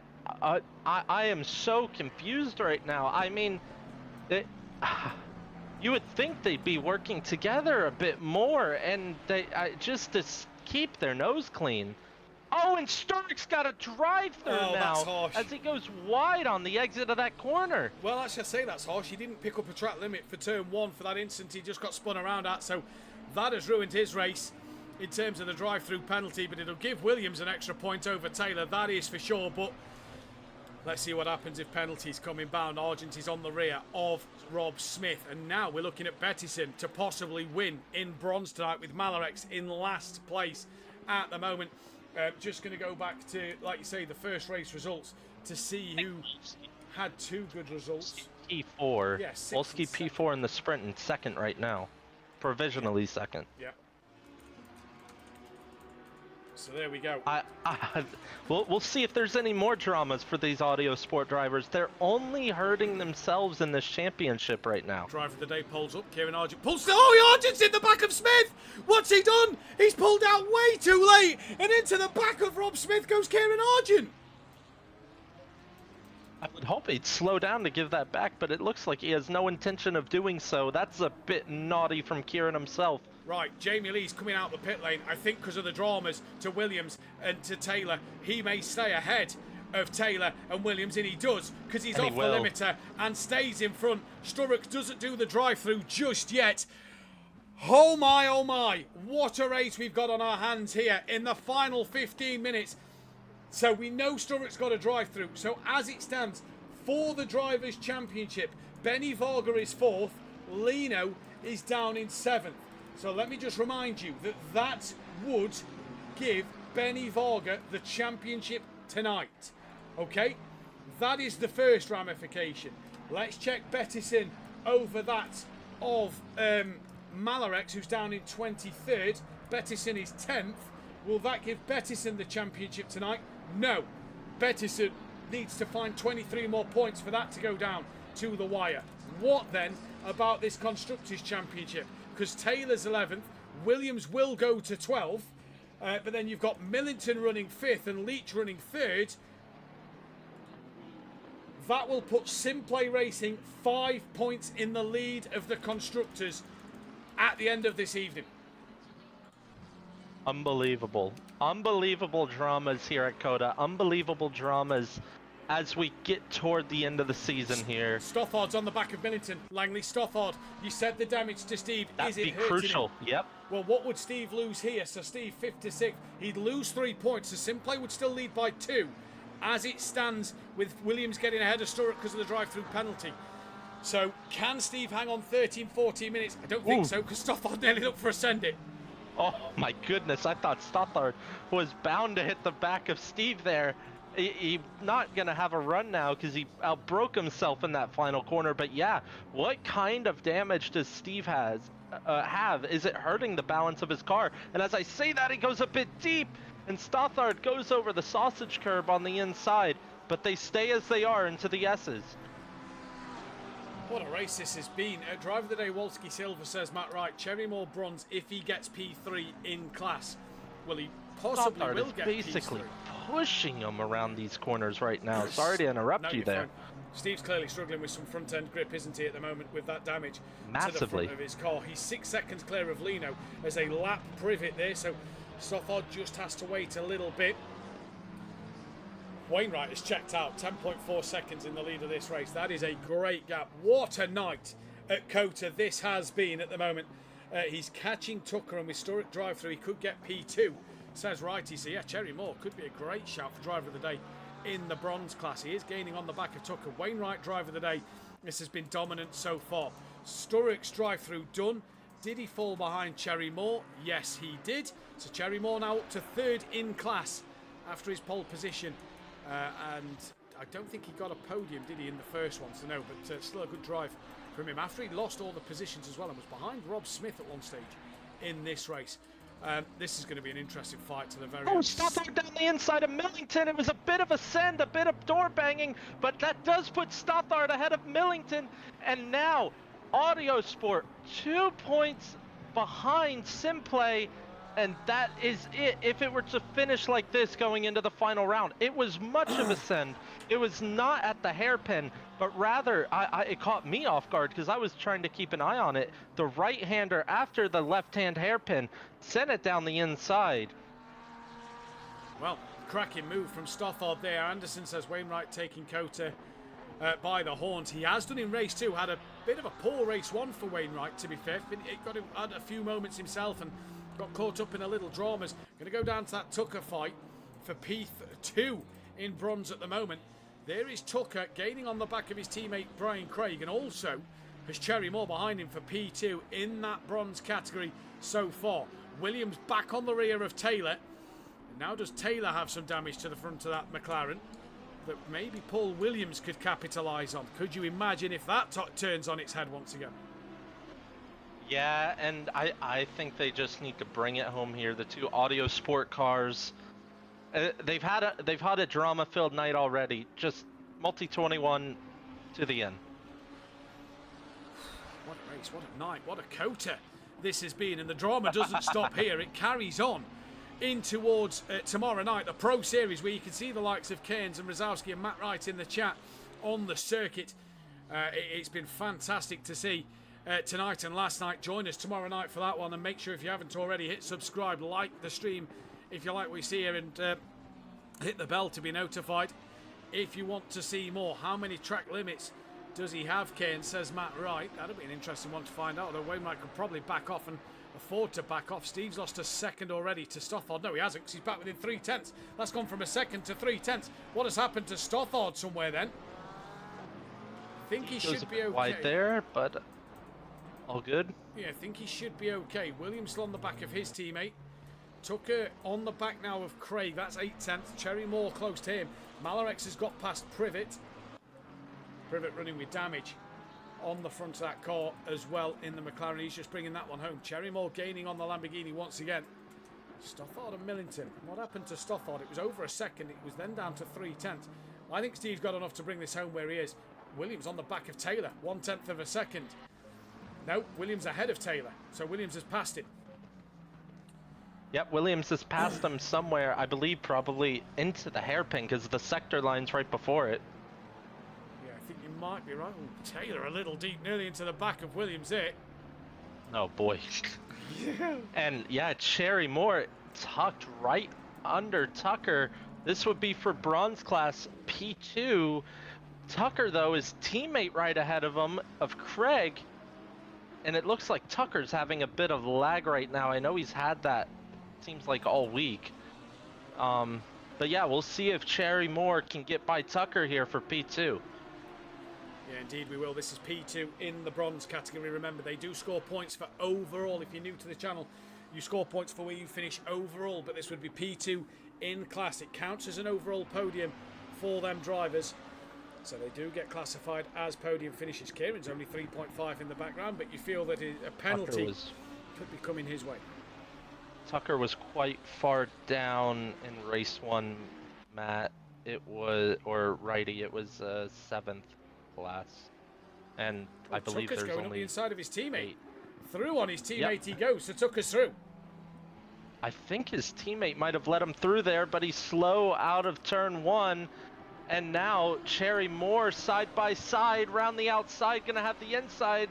Oh no, not gonna happen though. Backed out of it for PN Trains. That's Phil, PN Motorsport. He should be, I think, joining me on comms tomorrow night with no Kelly Davis. He says he's got no fingers left. He's been biting them so hard, I imagine. Well, I'm not surprised, because what a night this has been at the moment. And this is now for not P2 in bronze anymore, because Tucker's up the road and Jerry Moore's got his teammate to deal with just ahead of him. What a race, so this has been. Feeling that was on purpose to help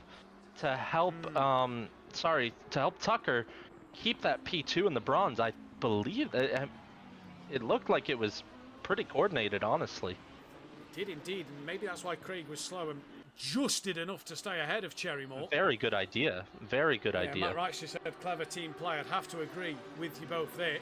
And Kieran Argent's gaining on the back of these two now himself, but Kieran potentially will wait and see. Remember, all results are provisional until the stewarding has been done.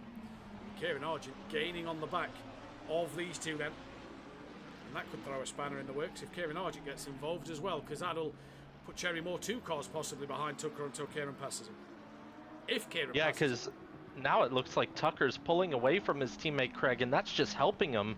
Well, as I say that, it looked like he went a little deep there, but yeah, can Cherry Moore get by 2 Lambos to get this P2? And it looks like he's about to get by one of them as Craig goes wide, but Cherry Moore has a bump over the curb, and Dick's behind Craig there. Question. And as you said, that's bringing Kieran Argent into play. Has Craig took tyres? Interesting. Looks a little all over hard the place, to tell. doesn't he? Looks a little all over the place. Doesn't look comfortable in that car at the moment. So glad I don't have to steward anymore, says PN at the moment. Well, Cherry Moore's got the run on Brian Craig here.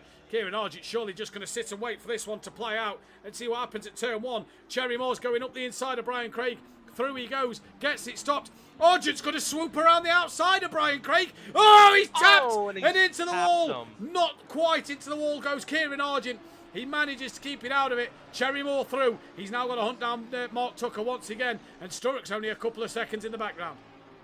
That seems to be on Craig. It looked like Kieran was basically fully by him by the time they exited that corner. So that has to be on Craig there. Steve's back within a couple of tenths of Stothard here.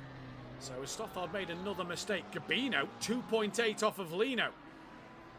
Well, the championship will already be done for Benny Varga at this stage, provisionally, let's not forget. But if Lino loses another place, you feel that that's more points gone. And if a penalty or a ticket goes against Benny Varga, the more points Lino loses here, that's not going to help him if Benny Varga was to be in a ticket and be penalised. Remember, he could, but there may be no tickets against Benny. There might be. He may be in trouble. He might not. We do not know at this moment in time. Beto's on the back of Jamie Lee as well for 9th and 10th in this race, but Sam Williams is 5.6 seconds back, so it's not going to help him at all. Steve back to 1.5 to Stothard, and this is the Jamie Lee and Richard Bettison fight. Wow. Wow, wow, wow. What a night here at COTA. Just what a night. Been amazing. And into the final 5 minutes, Langley.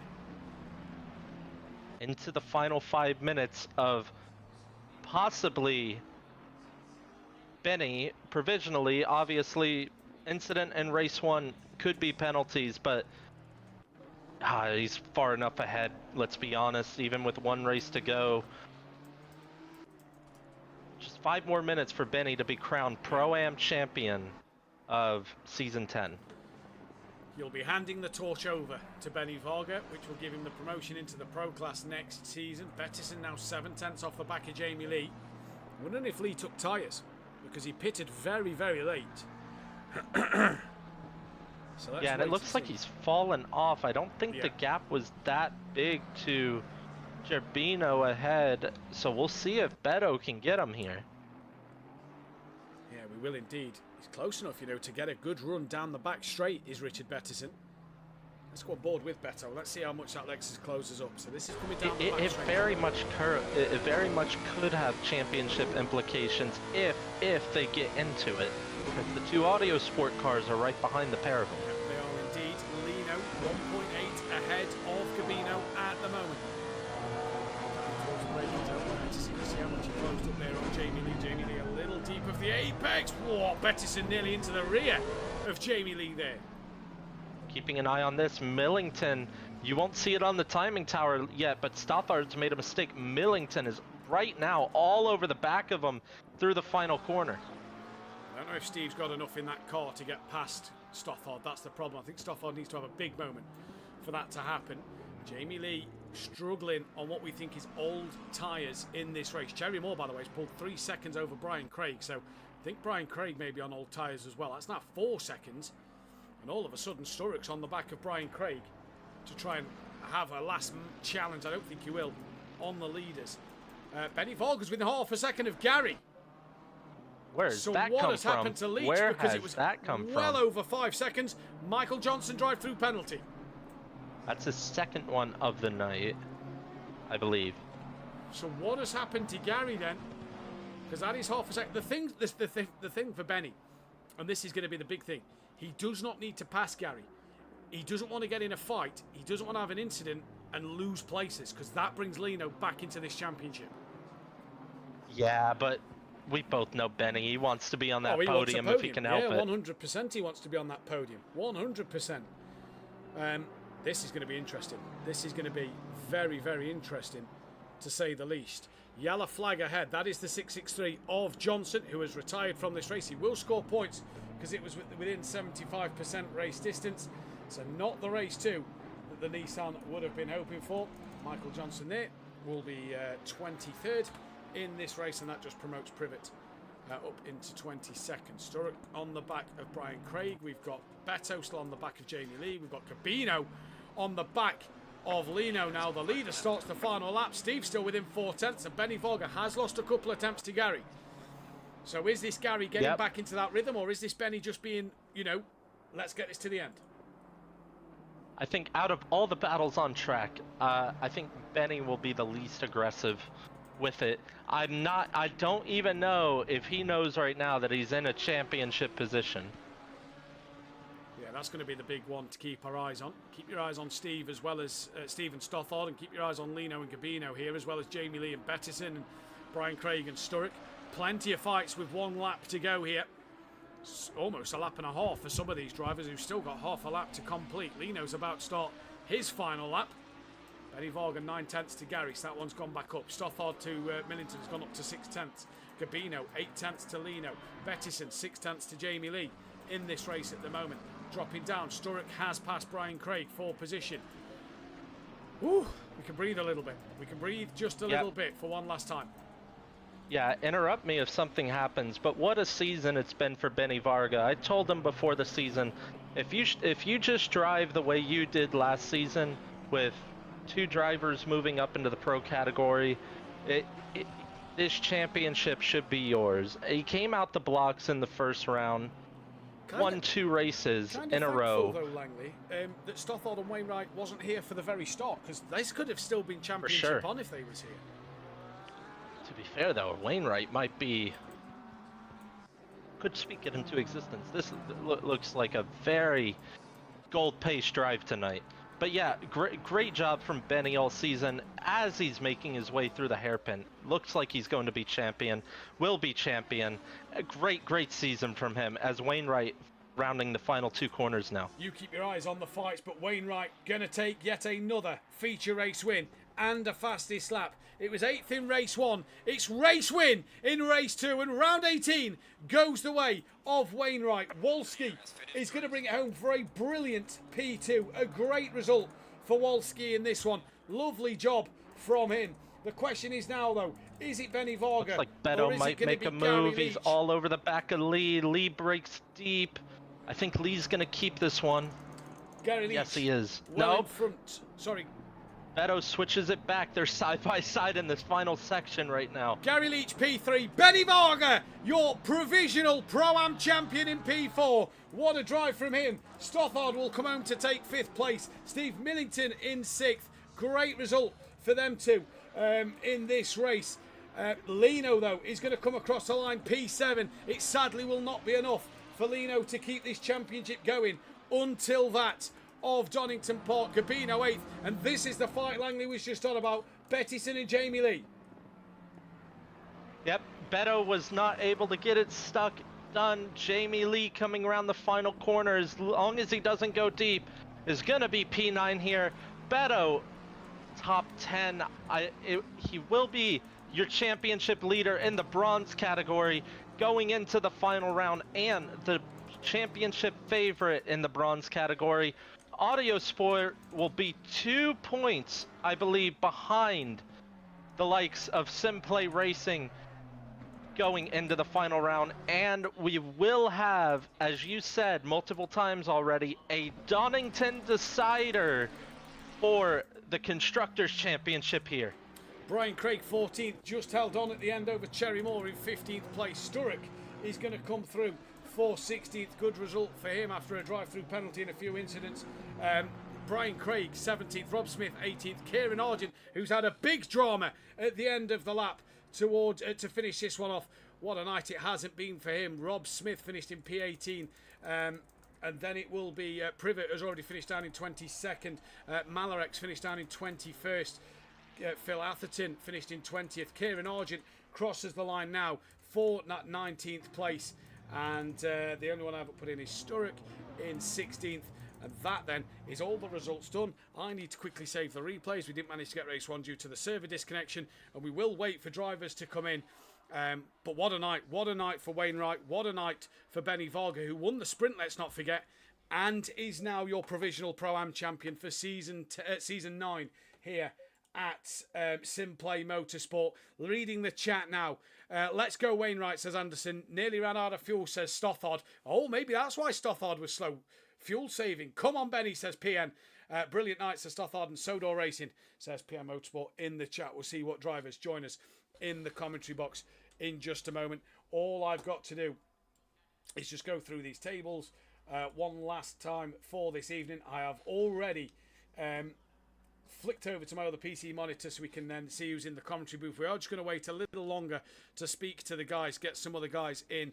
But what a night. And like you said, and like we've said all night, SimPlay Racing now lead Audio Sport by 2 points in this Constructors' Championship. The Donington decider there and the Donington decider for bronze. But all Bettison has to do is outscore Malarex by 27 points in one of the races or within the night to win that championship. At the moment, provisionally, depending on tickets that come in for the stewards to investigate, Benny Varga is your champion of Pro-Am.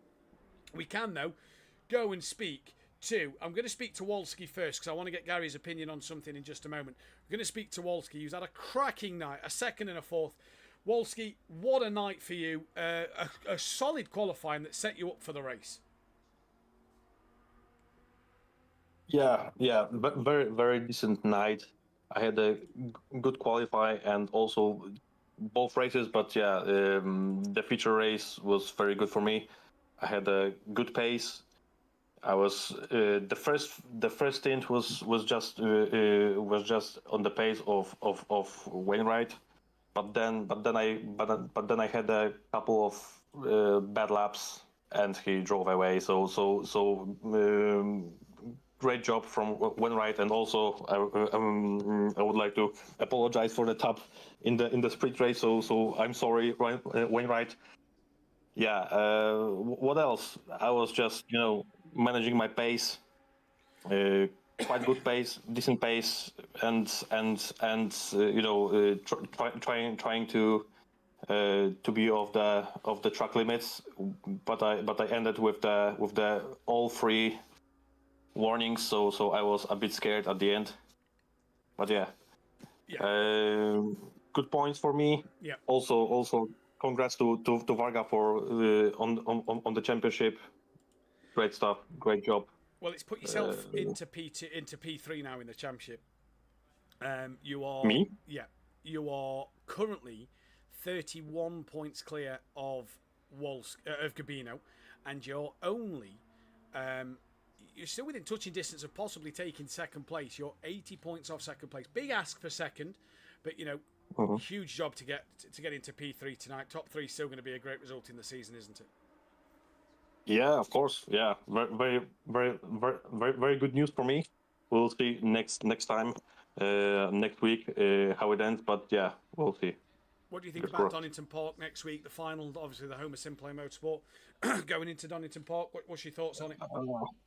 Yeah, tight track, demanding as always. I hope it will be dry, because if it will be wet, it will be a carnage and very, very tricky to manage. I think it will be damage limitation. I think for me if it will be wet. Well, congratulations tonight. Well done on the second place and the fourth place in race one. Very good job from you. I know one man who's going to be hoping for a wet Donington. Gary, you'll be hoping for a wet Donington. You love the British circuits. You love it in the wet. And most importantly, the first question I want to ask is, you've retaken the lead in that constructors. You and Steve had a very good night tonight. Yeah, very steady night. Picked up some points. I weren't looking forward to COTA, if I'm being honest with you. I don't really like the track, but the BMW seemed to suit it. It don't help that I didn't have a setup and literally changed everything before race one, but it seemed to work, so we stuck with it and, persevered. Yeah. But Wainwright's just on a different level, totally. Pair of P3s for you tonight. Great results for you. Like you say, without a setup, so you've come in and worked your masterclass as you used to do, like the Gary of old almost. That just make a few tweaks and be out there. But it's huge now, isn't it? Huge to go to Donington Park. You've walked it several times. You've dropped your chips at Donington Park. This could be huge. Yeah, I'm really looking forward to it. Yeah. You know, I like Donington. I like the British circuits. Spent many a good times there. So, hopefully we'll grab some points and grab the constructors. Grab your chips while you're at it. Gary, congrats on the pair of P3s tonight. Cheers, well done Wainwright, and congratulations Benny. That was nice to not see an elastic band pinging all over the track for a change. So, well done, thank you. Cheers, mate. And we have got Wainwright in with us now. What a night, what a race. Race one obviously didn't go according to plan for yourself, but race two, just another solid performance. You put it on pole, you disappeared. Yeah, I knew how important it would be to get pole tonight and just try and keep it clean through the first couple of corners. Managed to do that. And then I was sort of hoping Wolski's tyres would go off or he'd make a little mistake, and he just gradually dropped back, and then I was just able to drive my own race. It's been a brilliant season, and I've said it twice now on stream. I think it's a shame that you and Stoffard both wasn't here at the start, because I think this championship could be going down to the wire. Really, I do. Mega night again. It's propelled you up the championship. You're obviously now in that top 10. You're going to be starting a little further back at Donington. Difficult place to overtake at times. What's your thoughts on that? It's probably pretty similar to COTA, to be honest. I had a good little battle with Wolski, and I know he's given me a little tap there, but Donington's going to be tough, especially if it rains. It's going to be really difficult. So we just see what happens and try and have a clean sprint, and then see what we can do for the main race. Indeed. Congratulations tonight. I don't think I've got anything else to ask. Langley, anything else to ask Wainwright? I was going to ask him, how was it out front? I mean, I've seen your pace. I remember you in the practice server. Your pace was great this week, and do you think you could challenge the pro boys? No, I think I'm stuck in a bit of a no man's land at the minute, where at some circuits I'm between like pro-am and pro, but I don't know. A bit more practice, and who knows. Indeed. Well, Wainwright, I don't think you give yourself enough credit, but great job tonight, buddy.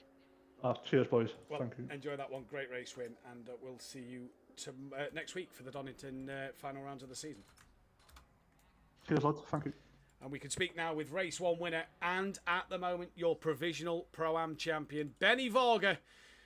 That was a stressful evening, I can imagine, for you. Yeah, that's not too far from reality. It was.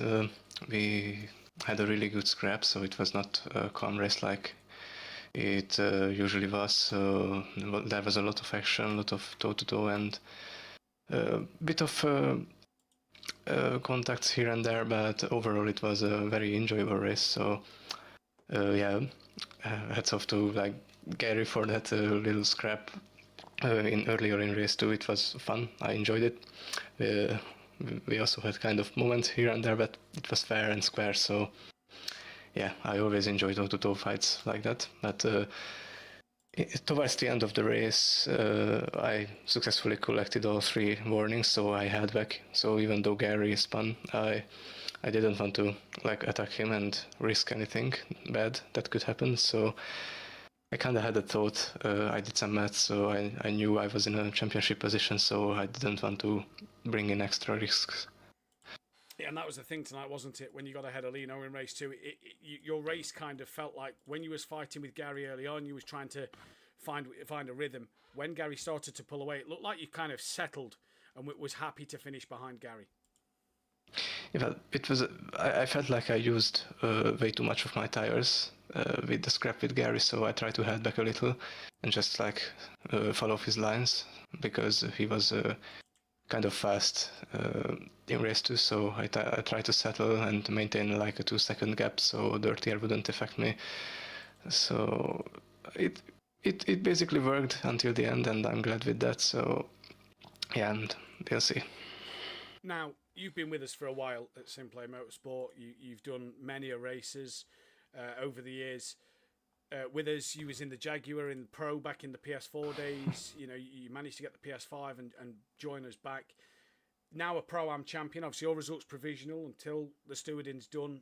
We'll see what happens. But now the Pro-Am champion. How does that one feel? Well, there are not yet words to describe that, so obviously I'm really glad and happy I could clinch a chance like this. So obviously it's emotional also, so absolutely fantastic feeling. But yeah, we'll see.